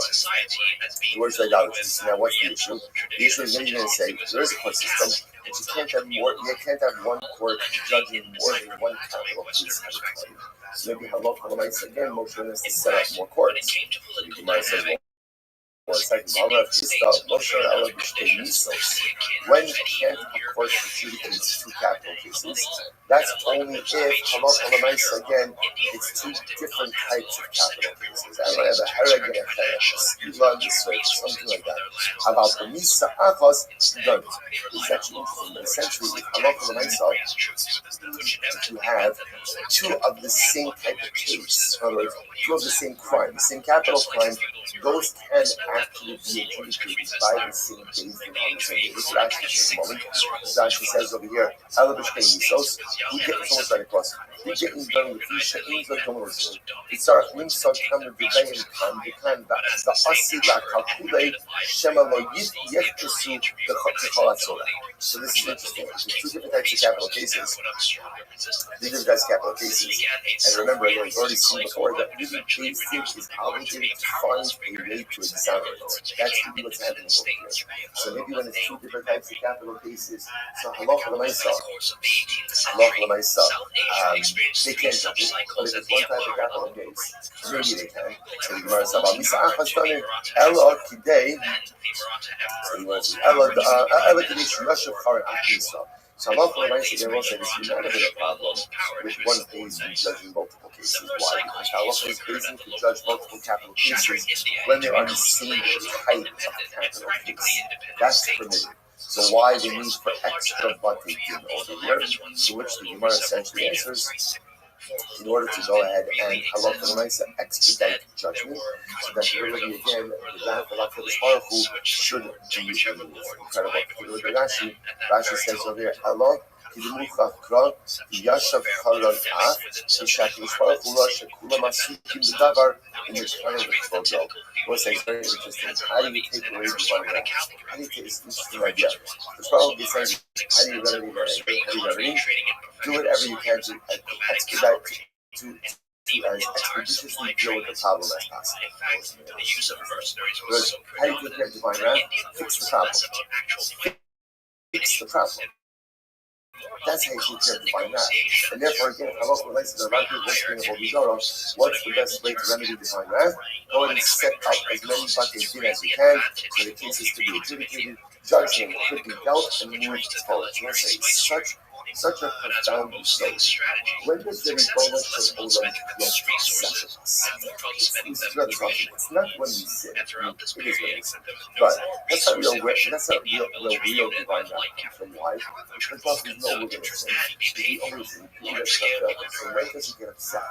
He gets upset with us when we don't fix our problems. That's what he is. When I walk around life and I know that I have rarely issues, yet I just refuse to do it. So sometimes in life, I'm not sure what the problem is. As we get older, I recognize 98% of the time I know exactly what the problem is. So what's the issue? The issue is I'm just not ready, brave, or strong enough to fix it. And that's where divine wrath comes in. He says, I can forgive the transgression. I can forgive the mistake. I can forgive the mistake. But I need you to engage in decisive action to remedy that which is broken. And if you fail to do that, that's when they get upset. To make a mistake is forgivable. But to not fix it, that becomes unforgivable. Incredible. All right, let's go back there. Says the Gemara. So let's just remember again. Law is adjudicated, and the verdict can be delivered that day. Even the cautious, like capital cases, after we wait to make the verdict till the next day. And you can give it at night, and we stop to wait till the next day. Wait till the next day in order to go ahead and make sure the basin has sufficient time to find the reason to examine. Says the Gemara, so we don't deliver the verdict in capital cases till the next day. Or the Amina Damar thought, Melisi Mishpat Sadek, Yolin Ba, Akamaras. So we'll say this is very interesting. Gemara records the quotes of Pasuk from Yishaya. So literally again, Melisi Mishpat Sadek. So this is how the Gemara is dashing the Pasuk. So how do you go ahead and ensure that Tzedek, the Mishpat Tzedek, that justice is fully served, that it's mole? How? Young and ball. So what is young and ball? What is young and ball? Literally, sleep on it, or really better stated, delay it. Yata Miratzi.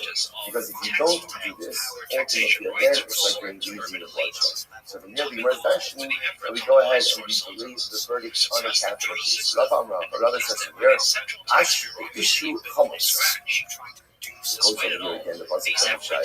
Ashru Chamos. What does Ashru Chamos mean? Ashru Dayin Shemechami Tefillah.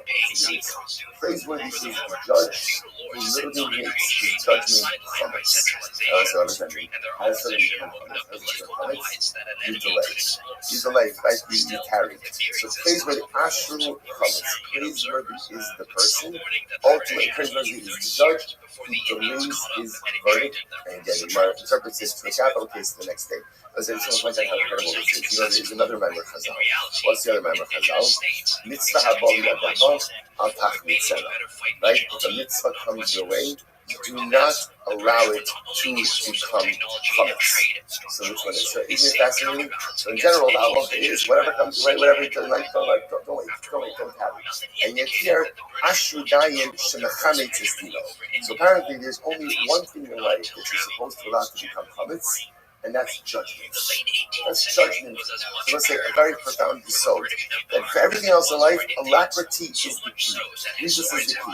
One thing don't be sorry, and that is passing judgment on other people. Again, if we just apply this for our own lives, everything else in life, quickly, fast, alacrity is useless. When it comes to passing judgment on other people, don't be so quick to judge. Let the judgment become comments. Let it sit a little bit. Make sure you actually know what you're talking about. Try to gather all of the facts. Life, avoid comments at all costs. Judgment, strive for comments. Incredible. The Rabbi will say, Ashu comments, what does this mean? Ashu comments, below comments. Another thing it says, well, another interpretation also is, literally again, praiseworthy is the one who is the aggrieved party and not the aggressor. Meaning, Rashi points out that when a case sits in session, so they should try to make sure to advocate for the victim a little bit. In other words, that try to go ahead and address the needs of the victim before one addresses the needs of the aggressor. What does the other thing to do with Malaysia Mishpat? So, Rabbi Loz Rama, these cult is very interesting. Cult kindness, so say this is incredible. Any fast day, or after the fast day, alabatim delay in giving tzedakah is as if a person has spilled blood. Now, what is Mishnah? Milesi mishpat sada. Let's just point out here. Take a look at Rashi slow. This is really fascinating. Rashi says, cult kindness, receiving hayu belated kindness, lasos tzedakah, v'hayu ene ha'aniyim yisuos lekach. Ve'em yalinu nimsu aniyim le'edin, shish'anu akach. So let's say there's a very beautiful custom, always a custom, that after a fast day, people would give tzedakah to the aniyim, right? Because the aniyim, again, usually I guess that's very little general people on the fast day, people rest. So people would have to give tzedakah after the fast. If you delay it, and the aniyim will look forward to that. So if you go ahead and you delay giving tzedakah after the fast, there's almost like a probability for shedding blood. The aniyim are looking at that in such a dramatic way. If you don't do it, it's culpability. Listen, by the way, the honey may be left in the town, but that's only assuming the person was dispersing bread and dates. But again, sorry, but if a Paramos is giving out money or wheat or barley, meaning what? Not ready to eat food, less lumbar. And there is no culpability for that. So it's really fascinating. Okay, but again, just to kind of keep on track, these thoughts are absolutely beautiful, but just to keep on track, so remember again, for our purposes, what we begin to see over here is that halacha l'maisa, so capital cases can only be started by day, and a verdict cannot be delivered at night, as opposed to monetary cases where it needs to be started by day, but verdict can be delivered at night. But now we see capital cases have this additional component. We don't want the verdict to be delivered that day. Again, if the business is going to exonerate, that's a different discussion. But assuming that they're not necessarily set on exoneration, they have to wait till the next morning. And again, all of this is part of the motif that we spoke about yesterday, which is that the halacha wants people to exonerate. They want them to find it, they want them to deliver an innocent verdict, and therefore they can delay delivering the verdict to the next day. Okay, incredible. Let's go back there. So Fichach being done. So now, here's the thing. As a result of this, so now that we know that any crime is going to have a capital case, so you're looking at what's the minimum duration? 2 days. 2 days. Right? It doesn't have to be that, right? The case is going to exonerate. They can exonerate that day. But whenever you begin a capital case, you have to look at the possibility of a minimum of a 2-day duration. As a result of that, what are we going to say? Because if you take capital cases on Erev Shabbos or Erev Yom Tov, right? Because again, we'll see why. Can't do Shabbos, can't do Yom Tov. Okay, so let's analyze this. Fichach ain't done. Therefore, the Mishnah said, therefore, we don't adjudicate capital cases on an Erev Shabbos or in Erev Yom Tov. So the Gemara says, my time, what's the reason for this? Because we can't structure the proper legal process if we're starting on an Erev Shabbos or Erev Yom Tov. Why not? So how do you know? So what should we do? Like, how should we play this? The guy made the Mali Shabsa for example, let's say you begin to tell us, it's very capital. So Reuben is accused of killing Shimon. Now, Bezin is going to be inside. What are you going to do? Start on Friday. So you start on Friday. What's that? Let's say the Mali Shabsa. The Ligmarei is Dina Mali Shabsa. So let's say you start on Friday. Say, Kevra, it is our intention to finish on Friday. Right? We start on Friday, intention to finish on Friday. We say,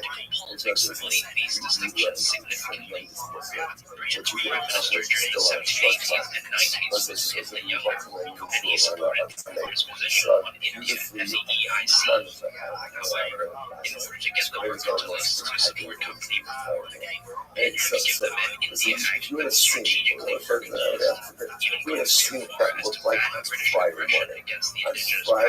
morning, literally again, pieces everywhere. So again, it's not just a lot even on a church Friday. It was a very so say so nice, but here, so let's say Basin says, okay, we're going to go and start it on Friday, end it on Friday. You can't do that. Why? Now again, that could work. Technically, how could it work? How could that happen? Innocent, right? If you exonerate, you're right. You've done all this in one day. However, see, the problem just is maybe there'll be a reason to convict or grounds to convict, in which case, by definition, we have to go on to day number 2. That was that, and therefore again, that would push us onto Shabbos. Okay, so then what? So then says the Gemara, "L'daine b'malei Shabsa, or l'gmer b'Shabsa, l'liktale b'Shabsa." So fine. So let's go ahead and begin the day, right? Adjudicate the case on Friday. And what's the worst case scenario? If you find him guilty, deliver the guilty verdict on Shabbos and execute him on Shabbos. Which means, no. Aim Sicha lo Chas Shabbos. Don't execute on Shabbos. So that's good. So let's say, what if I say, to say something, what's happening? Are you allowed to deliver Turkish regional sessions on Shabbos? What's your something so interesting? So the halacha is, with the Oraisa, there's not a problem. We don't need reading Torah on Shabbos with Rabbanan. Why? It's one of the zeros, lest you come to writing.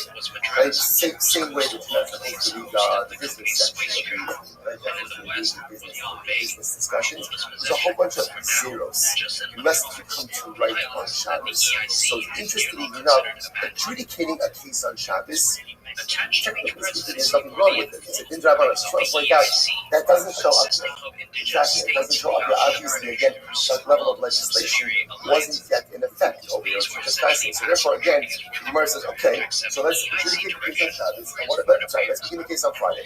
One of two things is going to happen. If we find it innocent, and found innocent on Friday, and if there's a reason for the way judgment sold Shabbos, and you go ahead and have capacity for the guilty verdict on Shabbos, okay, we'll do a guilty verdict on Shabbos. So let there be a guilty verdict on Shabbos and execute him on Shabbos. Execute on Shabbos. Game with Sicha, go fast on Shabbos. We do not execution, right? Because I was killing someone, right? Shedding blood. Blood is a lot of halachos of shechita. But we don't execute. Even though again, this is a mandate days in execution, the liktale, executing Shabbos. So adjudicate the case on Friday, deliver the verdict on Shabbos. So deliver the execution on Shabbos. No, we just said before, negative Hashem. Also, when it comes to execution, when this execution has to be done by day. So okay, the liktale dine b'Shabsa. So why don't you do this? Adjudicate the case on Friday, deliver the verdict on Shabbos, and have the execution on Sunday. Let's go ahead, right? So let's do that. First one says, so we're going to talk about this. There's a concept of Dim, ultimately again means unnecessary delay of judgment, which slows down and causes the parties unnecessary. So the idea over here is the notion, and this is fascinating, the notion that we're going to judge Ruvain on Friday, given his guilty verdict on Shabbos, and the left is as soon as I that just it creates unnecessary grief. Listen, so I just want to point out how fascinating this is. To look at Rashi. Rashi says over here. Rashi says no, actually no. Sorry, Rashi. So I just point out something fascinating. If Reuben is condemned to death, what does that tell you? What does that tell you? He's not a good guy. He's not a good guy. Yes, when he's just like a local here, a local focus on feelings about the guy. Right? It's quite fascinating. So, even though Reuben is liable to a death penalty, which means obviously he did such a really bad. Just because someone did something really bad does not mean that part of his life to go ahead and mistreat them. So again, this is the same as up with because if it feels worse, let us sit in the verdict for it. Why does that matter to us? It does not to us. Because even if sometimes people have to be punished, there's still a person that's of dignity, and there's still a person that does not impose any unnecessary pain against the guilty party. It's incredible. I swear, Danny B'Mali Shabsa, the name of the Chab Shabsa. Because as long as we do this, have a great idea. But you can take the case on Friday. Don't deliver the verdict on Shabbos. Instead, when should you deliver the verdict? Sunday. Sunday. Just delay it to Sunday. Deliver the verdict to Sunday. And that way, again, that seems to accomplish everything. That way, you have these respect on us. Verdict will be on Sunday. If he's guilty, you can execute during the day on Sunday as well. This is incredible. The Gemara says, this is the right. What concern was about this, that halacha l'maisa, the judges are going to forget their reason. Since the case is Friday, and then there's Shabbos in between. And I remember again, they're not picking it up again until Sunday. But even the judges are going to forget their rationale. So I thought, now this is incredible. Now, I thought that the Shnei Sofer Hagayam, the Omrim Mufreim, the Kosim Divrei HaMazikim, the Hamisakim, the Divrei HaMachayim. That was even though interesting enough, remember, there are scribes. There are poets, there are stenographers who write down all the reasons. Right? So they're writing down those messages of the judges who want to find guilty. The messages of the judges who want to find innocence. So it's all being recorded. Right? The Gemara says, never. This is incredible. Yehi the Puma Pasira. So remember again, what are the stenographers? What are the scribes? What do they write? They write that which the judges articulate. Listen to this. Liba the Inish. And ultimately, again, what's in my heart belongs to me.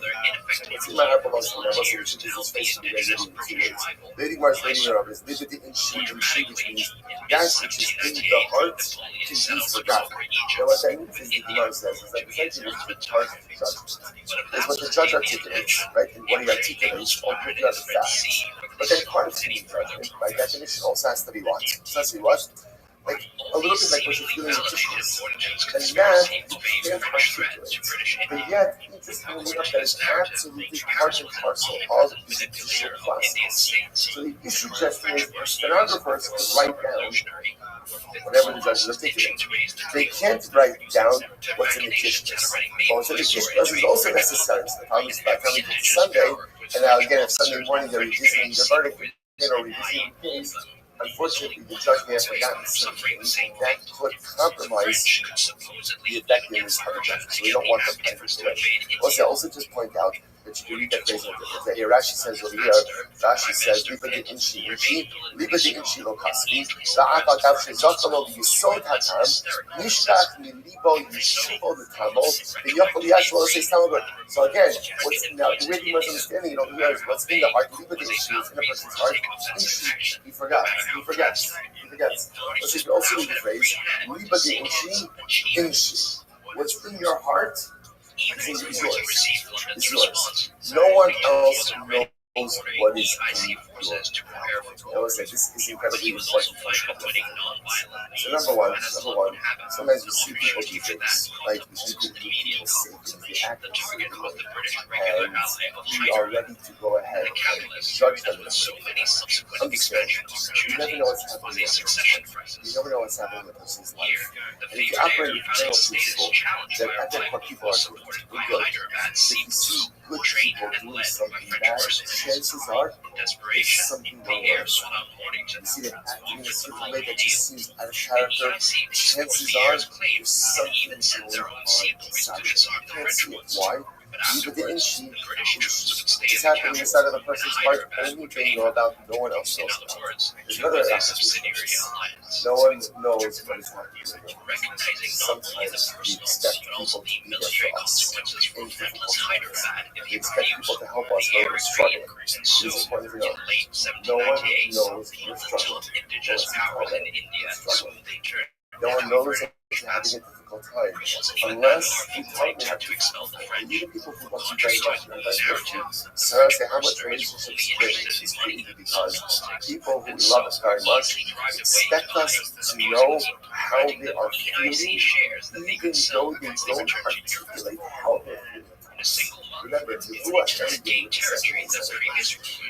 only way someone can know how you're feeling is if you tell them. And if you don't tell them, you can't do it. They do certain things, but remember, leave a good inch. The heart is yours, and no one else has a little bit. Incredible. Okay, let's go like this. Different everyone said he trusted all different possibilities, and therefore he'll not call Efshar. So now we understand why the Mishnah said that you can't continue the character on Gates on a Friday. Incredible. I'm really excited to be open. With the hey, we're asking these adults to try to cover. So now, interesting enough, one of the interesting facts that came out over here is that Halakha L'Maisa, so based on execution, does not go ahead and it's not Docha. Override. Doesn't override Shabbos. Doesn't override Shabbos. So the Gemara says, interesting. So the Gemara says, I'm not going to try to we take for us things which are Shabbos Kabbalah. The burial of a mitzvah, remember the mitzvah. I'm walking down the road, I see an unburied body. That's called a mitzvah. No one can bury it. I don't know. The obligation to bury a mitzvah should be Docha Shabbos. Right now, remember, Avodah, sacrificial service in the base of English, right? By base on English service is Docha Shabbos. Even though base on English service has a lot of malachas, right? Carbon tummy, you check the carbon tummy, right? You go ahead and we're putting the Torah on the coals, right? Madrid, right? Havodah. You're doing a whole bunch of malachas, but you see temple service sets aside, overrides the halachas of Shabbos. So in this, Ma'avor, Docha Shabbos, Kuras makes mitzvah, Docha also, Milach also. Listen to this. Okay, mitzvah supersedes Avodah. It overrides temple service. Now, where do we learn that from? We learn it from the word Ula Achos. So we're not going to go through this whole brush, although it's a great brush to look at on your own. The pasuk is La'aviv u'limo la'achila so lo yitam al ha'mosam Neza elakav al rosho. So like a Nazir. This person is a Nazir. Nazir, like the Kohen Gadol, ultimately again, did not become tummy for anyone, even the closest relative. Now, what's the issue over here is all the Torah needed to say is that a Nazir can't become tummy for anyone. It didn't have to say La'aviv, La'imo, La'achir, La'achoso, so there's different drushes. What are you going to ask La'achir? So he decided to say this. Why does the pasuk have to say even for his sister? Watch this. Hare, she'aholet lishchot es pisach. Listen, here's what the Gemara said. We're not sure to point this out. We're talking about a Nazir who's the Kohen Gadol. Right? A Nazir who is the Kohen Gadol. Okay, now let's imagine the following scene. So Hashaya holet lishchot es pisach. Let's go. Let's see what he's going to let's focus on Kar Pesach. So the Nazir Kohen Gadol is going to offer up the Kar Pesach, sacrificial items. And what happens? On his days, Yishama Shomes, and he heard that his sister or one of his relatives passed away. Yachol Yitama. You might have thought, listen, it's one of your close relatives, you have to turn around, go back and become Tamei. Amrit Lo Yitama. The halacha is you can't become Tamei. Right? Again, Kohen Gadol is Nazir, you can't become Tamei for anyone. Even his own family member. So I'm not about the same way that he can't become coming for a family member. He also can't become coming for a mitzvah. I'm a lomar lachoso. There's no for a sister. Lachoso de'emetame. Avametame hu avametame l'mitzvah. And ultimately, again, but he does become coming for a mitzvah. So what is he from here? You see from here, the mitzvah is docha everything. Everything. That even, so again, if the Kohen Gadol Muslim has a choice between a mitzvah offering up a Pesach, what does he do? Mitzvah. Now watch this. Watch this. So now what we've established, let's follow the train of thought over here. What we've established is mitzvah overrides avoda, and avoda is docha Shabbos. So we'll say what it's equals B equals C equals C. What is that? Good, right? So good. So nice, right? So therefore, again, right? So here's what I have ultimately again. Right? Mitzvah is docha avoda. Avoda is docha Shabbos. Therefore, the logical conclusion would be that mitzvah is docha Shabbos. So therefore, again, if I'm not on Shabbos, and I go ahead and I see a mitzvah, halacha l'maaseh again, I should be obligated to go ahead and carry the mitzvah. By the way, also the bona fide excuse for people like this. Right? So the Gemara says, Shabbos is avoda. So again, if Shabbos is right, so if avoda is docha Shabbos, the whole docha Shabbos, anything should take worse mitzvah docha also. Ultimately, the Mikhail of mitzvah should be docha Shabbos. That's so. This is the argument. Now, listen, I want to point out, mitzvah is not docha Shabbos. Right? It's not docha Shabbos. You don't carry anyone. Right? And not a mitzvah, not a regular person. So Allah asking, I understand the logic. Again, mitzvah is docha avoda, and avoda is docha Shabbos, and mitzvah should be docha Shabbos.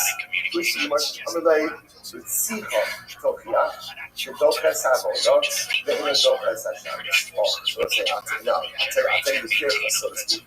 Take refutation. So execution itself will refute this argument. Why? So we'll say, we're going to see execution is docha avoda. Now what is that? Take a look at Rashi. Rashi is in the third short line.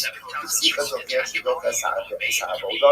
The siv me'in is used to tikachana lamos. So the Torah says, if somebody is liable to a death penalty, you take him even from the altar, even from the staff to be executed. Now what does this mean? It's actually fascinating. Let's say you have a coin, let's say you have a coin, let's say he's liable to a capital punishment, liable to a death penalty. Yet he wants to do the avodah, and he also listens to the exist, or the actually do me out of his death penalty. But this name is your mouth. So let's say you have a coin, it's your coin, so he's found guilty of a capital crime.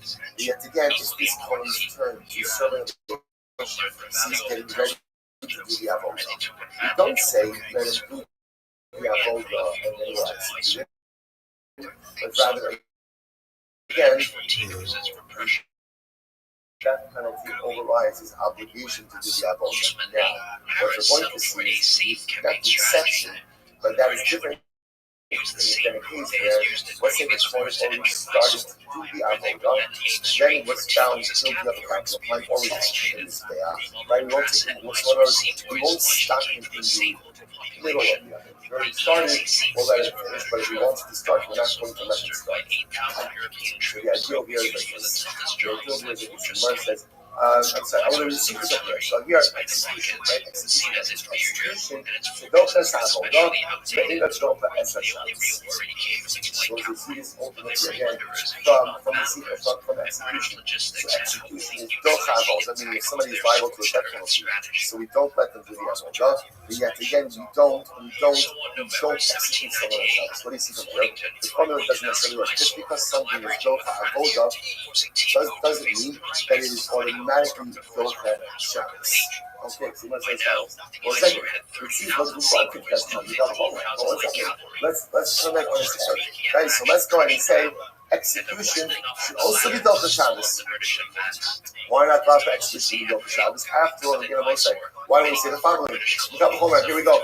Ma avodah is docha Shabbos. So again, avodah is docha Shabbos, and we establish like to do temple service on Shabbos. And halacha, remember again, avodah requires malacha, and yet you're still allowed to do it on Shabbos. So the Gemara says, ma avodah is docha Shabbos. Ritzicha docha also. And let's remember again. So now you have avodah is docha Shabbos. and execution is docha avoda, right? So flip it around, right? So if execution is docha avoda and avoda is docha Shabbos, then what? Then execution should be docha Shabbos as well. The way the Gemara says, it's like Shabbos nirchad meknei avoda in addition to the docha also. So then again, if execution is docha Shabbos, sorry, if execution is docha avoda and avoda is docha Shabbos, then execution should be docha Shabbos. Amar Rabbi said, so this is really passing on, or always passing on. Also, behind the small, those cigars, an interesting enough to remember, we know this, that the Lama Tetzloch, the 75 from the categories of labor on Shabbos are not exclusively true. Where they learn from? They learn from the juxtaposition of the section of the Mishkan to Shabbos. And it teaches us whatever labor one used for the construction of the Mishkan ultimately becomes one of the negative categories of labor for Shabbos. There's one malacha which is stated explicitly, and that is Havara. So why was Havara singled out? Why was it singled out? So the Gemara says, even Rabbi Yossi,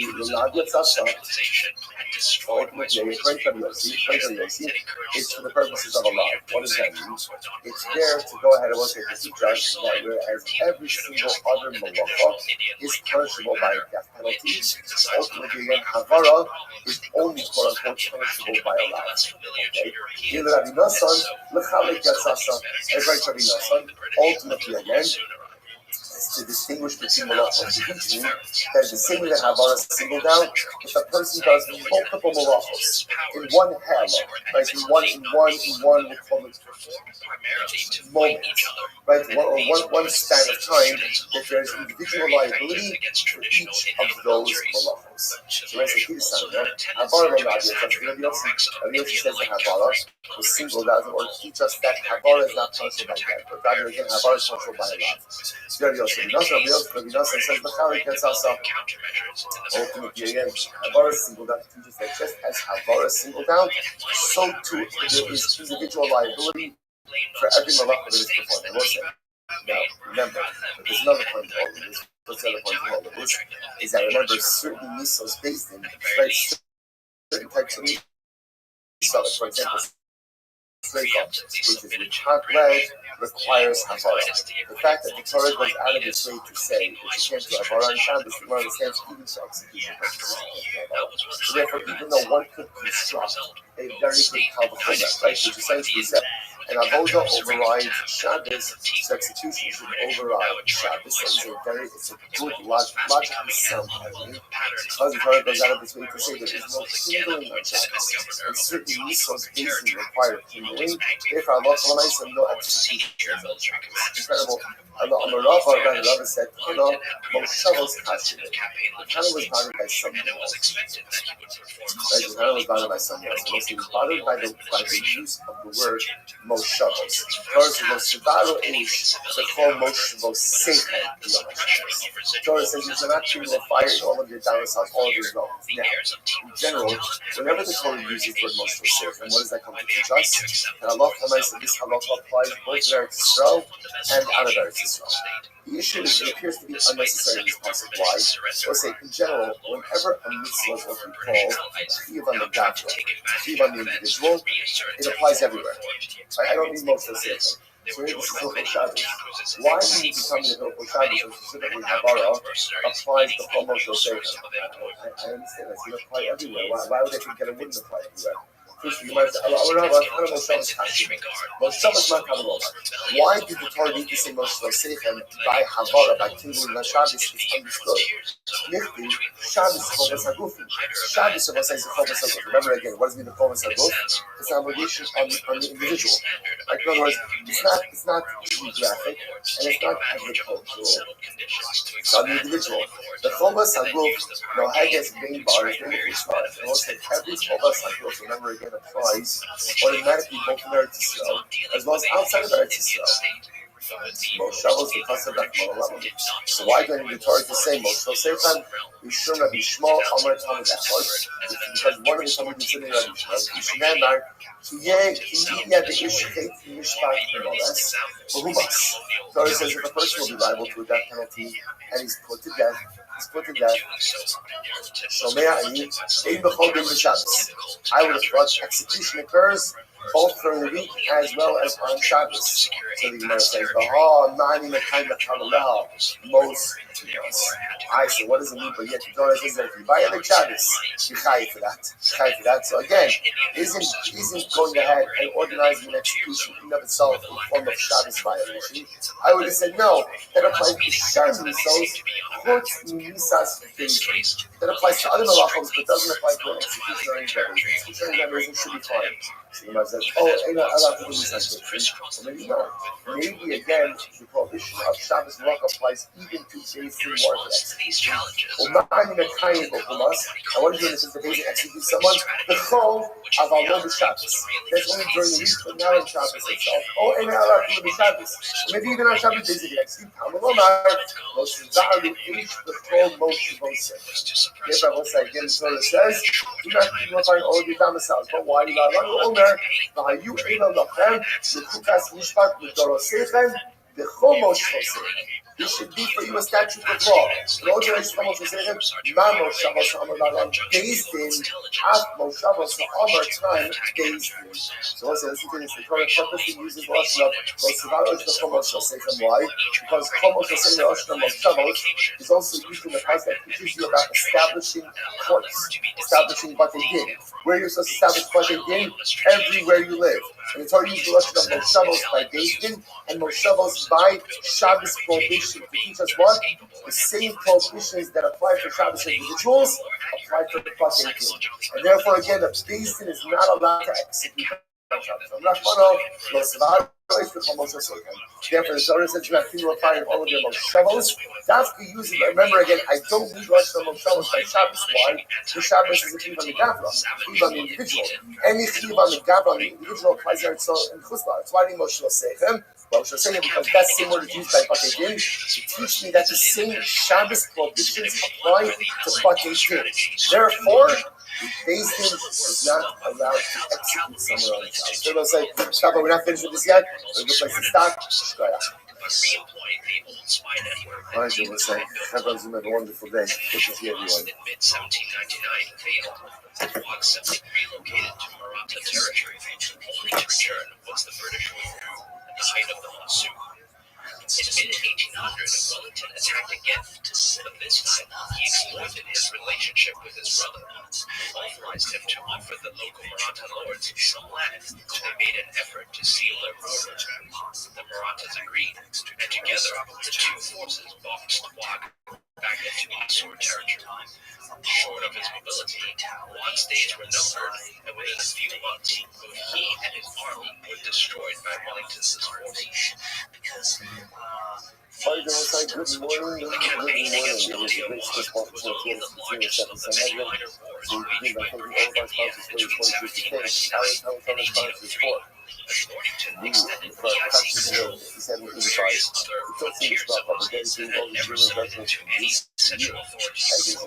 Southern India, villages of the Ganges, British Indian sailors marched died secure minor tracts of territory, opened types to expect the next campaign season as the sites were reoccupied for the monsoon. But the end result, full knowledge of war became all of the translated currently held in possession. Working in advantages that the Serbian army recognized in the walls of Kiev. At the same time, a few proposals also wanted to use this authority to change Indian society. Returned to Cloudy Israel yesterday for showing us some of the video clips which were just so amazing, so overwhelming, and so beautiful. but it reminds us that there's still so much more that has to happen.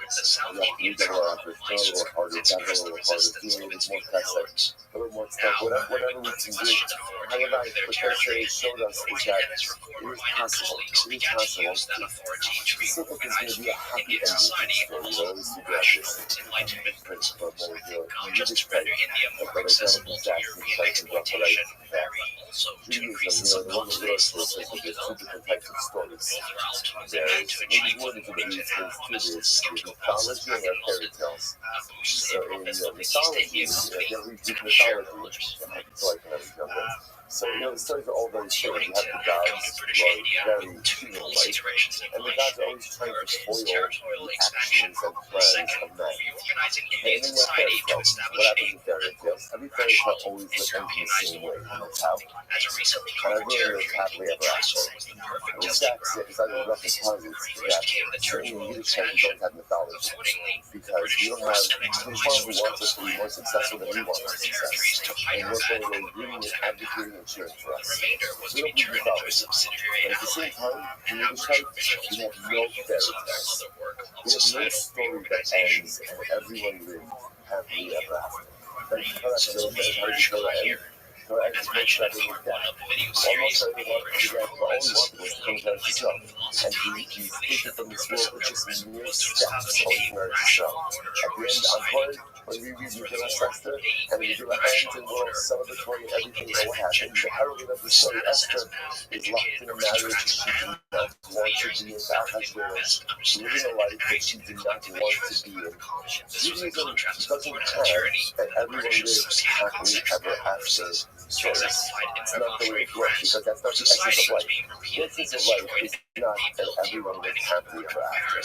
The essence of life is everyone keeps the narrative is, and everyone kept on living, growing, and accomplishing.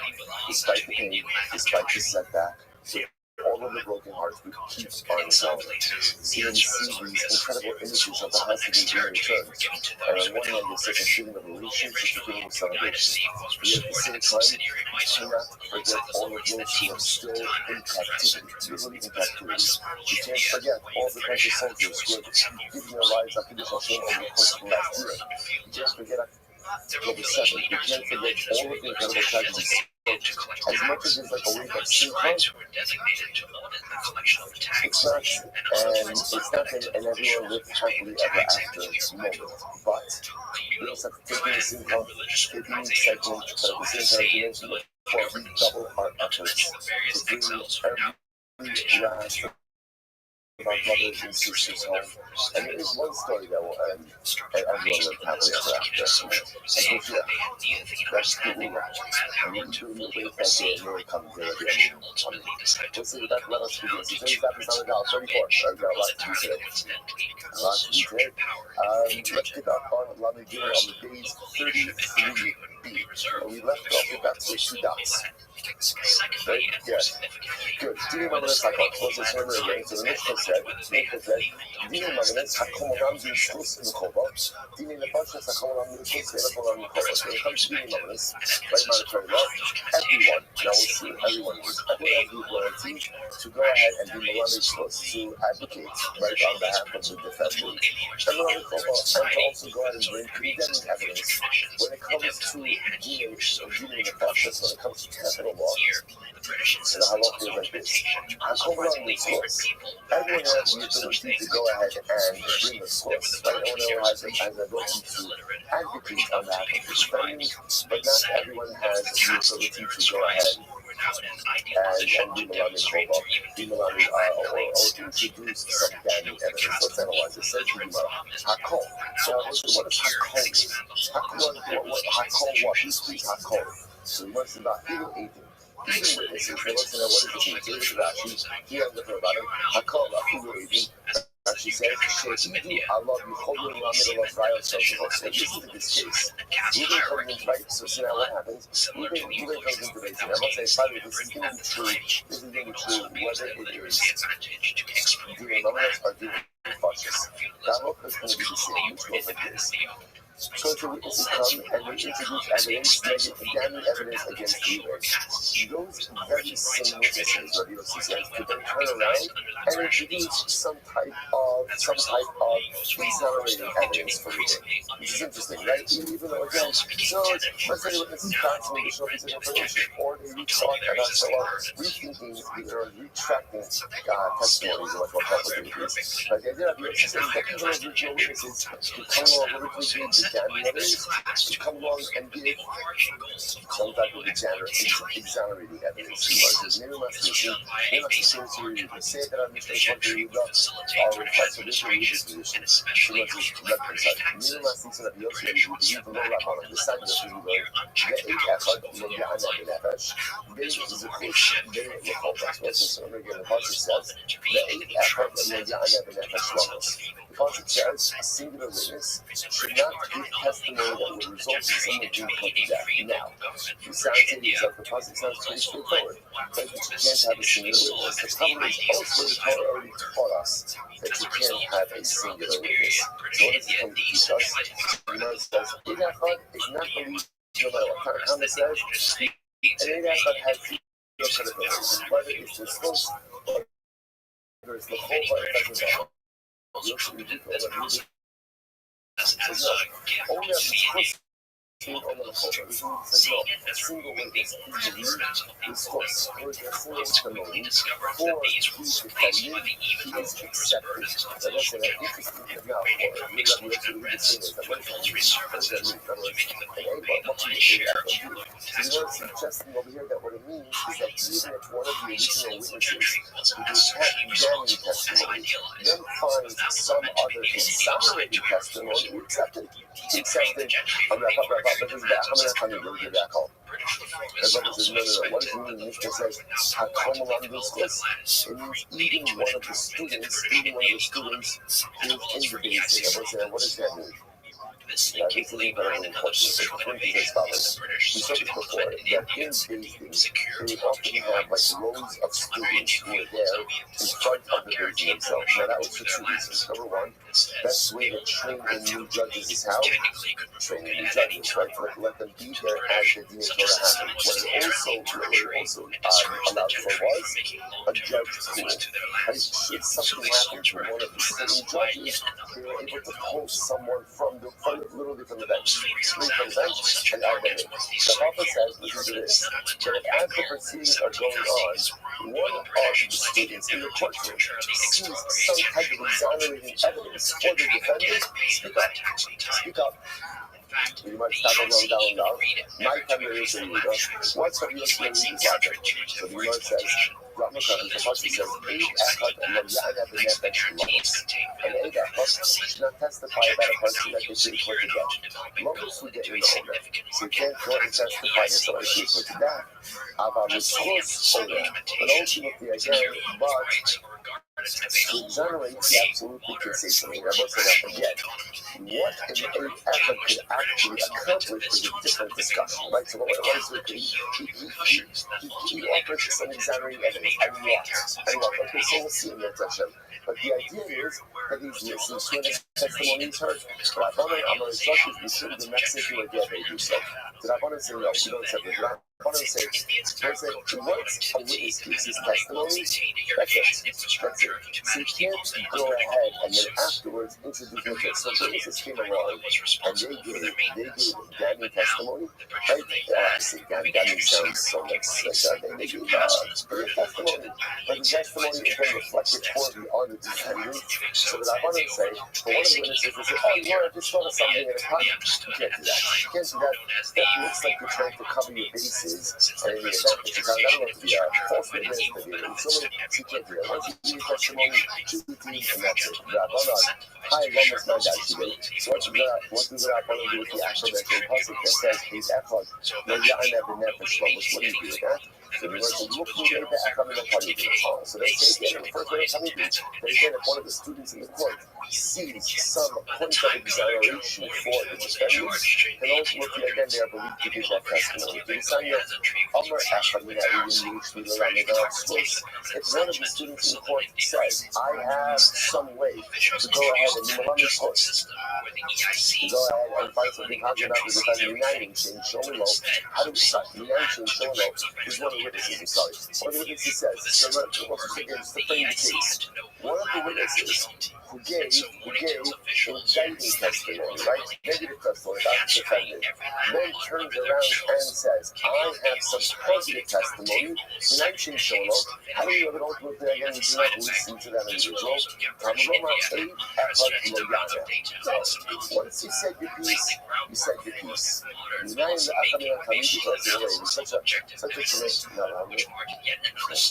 Such a tremendous haskell, right, in this, which is, witnesses, once they say something, you're locked in.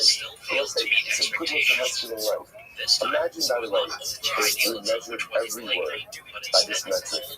And once I say it, I can't take it back. Once I say I can't take it back, imagine how much differently our speech would look like, right? How different our actions would look. If you guys said, once it came out, cannot change, right? Once you say it, you can't retract it, you can't reframe it, you can't reprove it, you can't reword it. I think how different, again, our speech would look. Incredible.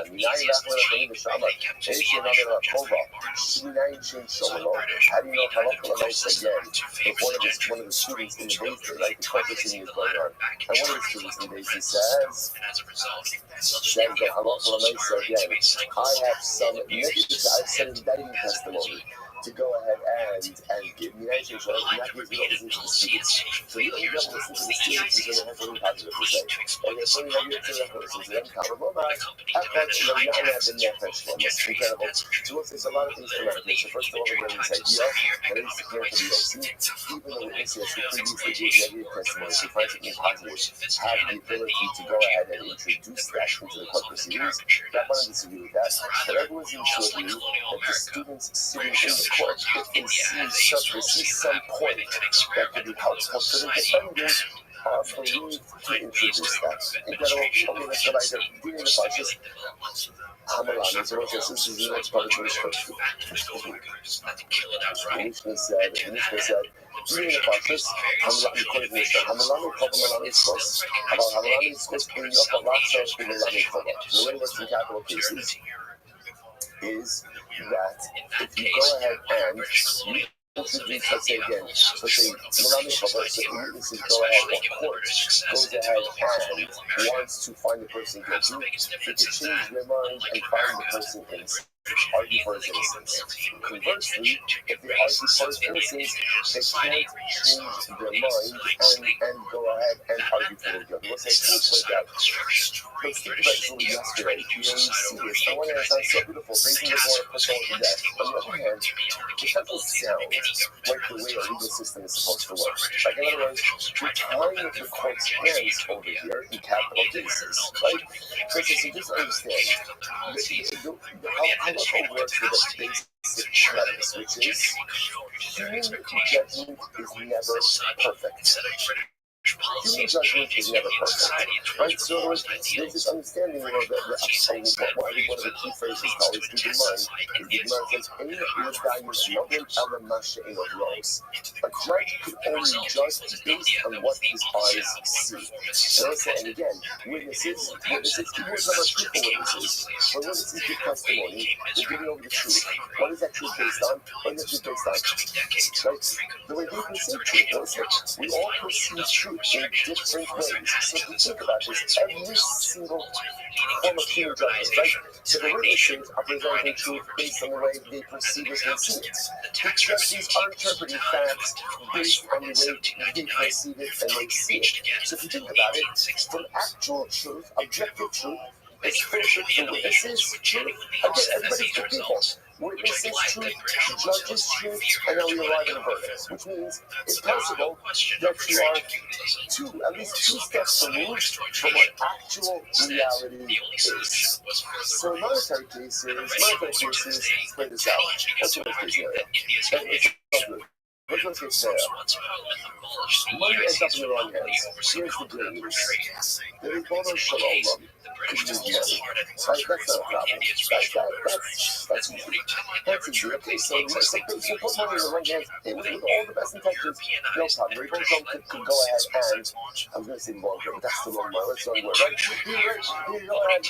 eliminated There's two a of car. There's a car part, right? Wait a second. He can move the money. He can move the money.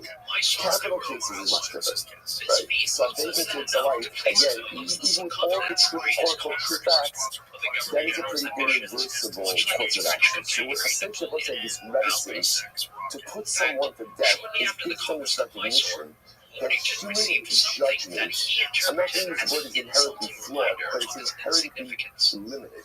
So that's what's driving this. We are very reticent on a basis for someone to death. So that's why, again, so you have this idea. But once he went ahead, once a nation was deliberating and they were seeing the positive, they were seeing the generation, they can't change their mind. So that's how I was said to you. So I'll be out. First, I was asking not so much. When is it true that they can't reverse court cases and reverse court? That's when they're arguing the facts, right? In other words, when they're deliberating the case, if they're dayanim, if the Beis feels that there's influence, stay that course, and keep analyzing those facts. Don't change course. But by the time that the verdict is going to be delivered, right? So you might say, Malami, this is close. This is fascinating. The time of the verdict, and let's say the assumption of the time of the verdict, you really worked this through.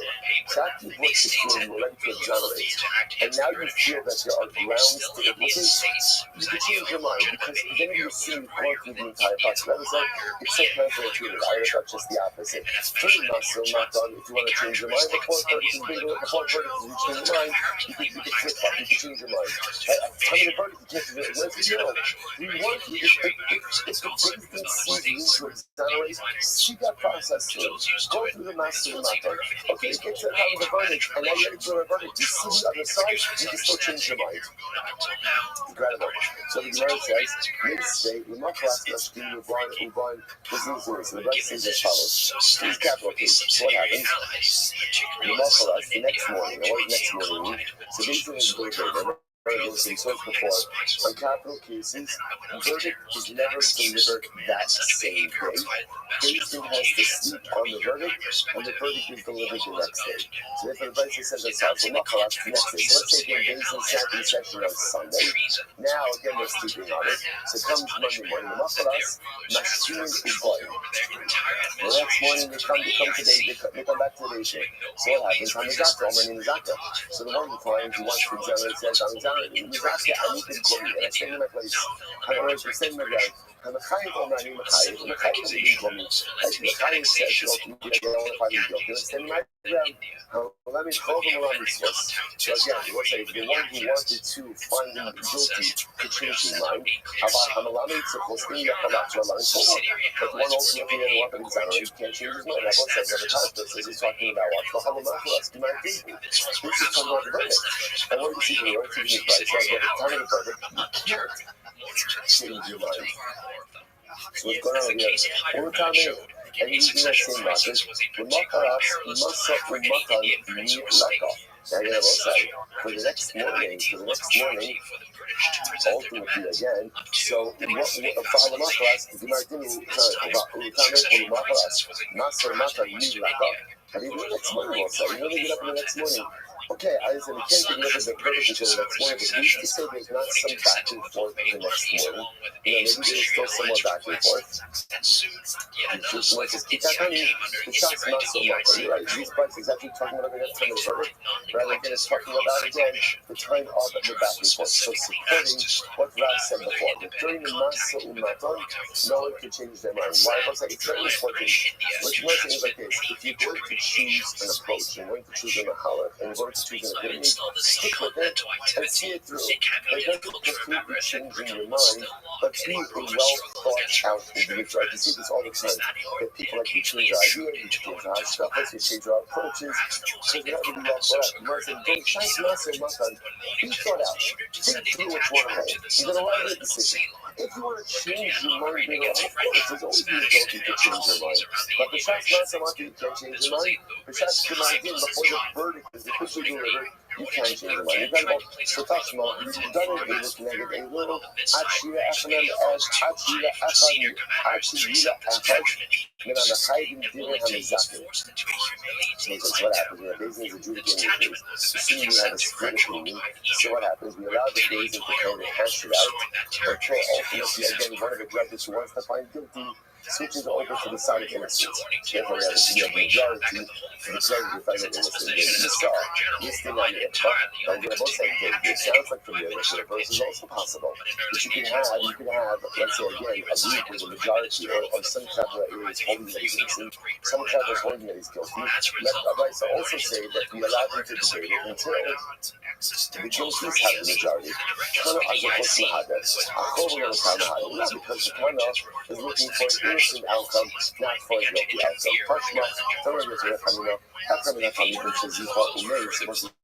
So let's say one of the members of the court, one of the students within the court, found grounds to exonerate. And then what happened? He died before the verdict was delivered. Lord also to have on the couple. It's fascinating. He viewed as if he's still alive since he part of deliberations, and therefore we count his opinion as an innocent opinion. The Anai, Nema, you have a Kayam Habahadele. What is that? We just said before, he could change his mind. Maybe even if he was alive, he would have changed his mind. Still, he could have changed his mind by right now he didn't. I measure the don't tell me, Motsi in the cloud of it. I but they said, Christ of Motsi. You are not excluding yourself from the teachings of our teacher. First, you must be Motsi. I don't need to not exclude himself. Alright, Tashma, that's not what it's not finished. So we're trying to figure out what we remember of the old case in the purpose of that. So Mishka indicated to us that in a capital case, once there's been expressed an opinion for exoneration, you can switch over to guilty. So that comes on and says that is only during the time of deliberations. Deliberations, you got to stick with the team. But during verdict of the during verdict was what do you mean during verdict? Before the actual verdict was delivered, so when they are ready to deliver a verdict, at that point, you can switch teams. That's what I was analyzing.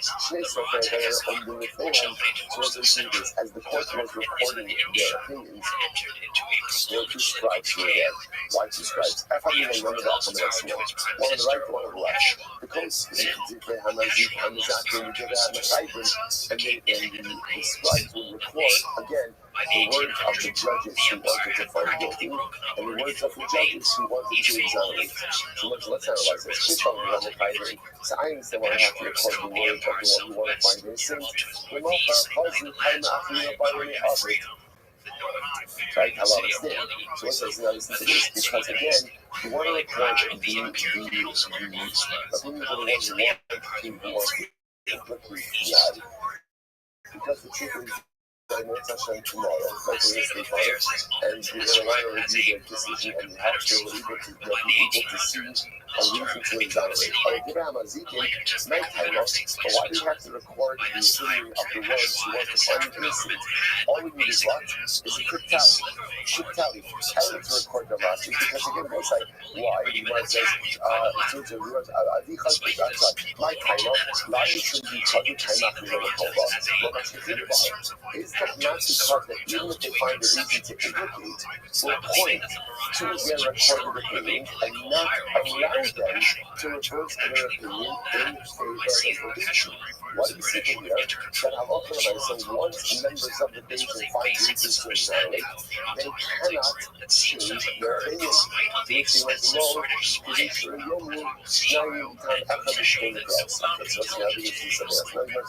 Not as because even the judges who exonerate, those are going to see two judges can't espouse the same halakhic concepts from two different circuits. So false powers manipulate ancient scripture. But let's do competition between the lords. They should begin centralizing their relic in order to reduce taxation. Magic create unites listen well, militaries. I'm going to say this once, right? So the reporter of Rabbi said things like, but there seems to be multiple psukim in the Torah that reiterate things. Remember, the way you operate is every time there is a reiteration is for why the direction is Kaddish.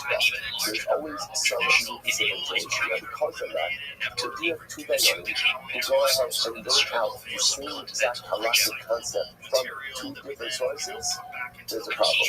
Someone is mistaken. Someone is mistaken. So the Gemara says, so therefore, why do we record? We'll get to this. Why do we record the opinions, even if the judges who want to exonerate in writing? Because in the event that they find grounds for exoneration, same grounds from two different people, there's something flawed in their logic. It is from Yom Mishnayim Tam Echad, which really feels. The dividing of the Asadi Oklahoma, this is this. Other Mishnayim Tam Echad, which really feels. No, if two judges said the same concept, ultimately again, from two different sources. So let's again, we're saying the same exact thing from two different sources.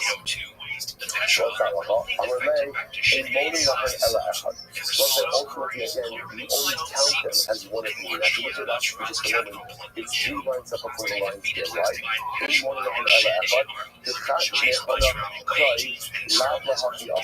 so let's remember again, there's no such thing, it's very important, as two psukim espousing the same thing. So therefore, again, if you have two different opinions espousing the same exact opinion, and they're quoting two different positions, one of them is wrong. One of them is wrong. Two psukim cannot be saying the same exact thing. Rashi told us not to explain the law, but look to which thing it goes, which can't effort. If you have a concept that two psukim cannot teach the same thing, and therefore, one of them is mistaken. One of them is mistaken. So you might listen to this. So you might say, ain't told line of that. So therefore, if you have two judges espousing the same thing, according to different psukim, you count them only as one opinion, because ultimately one of them is mistaken. So behind the run of Rabbi Yomikra, Achos, Divar Elokim, Shaim, Zu Shamati, he always Elokim.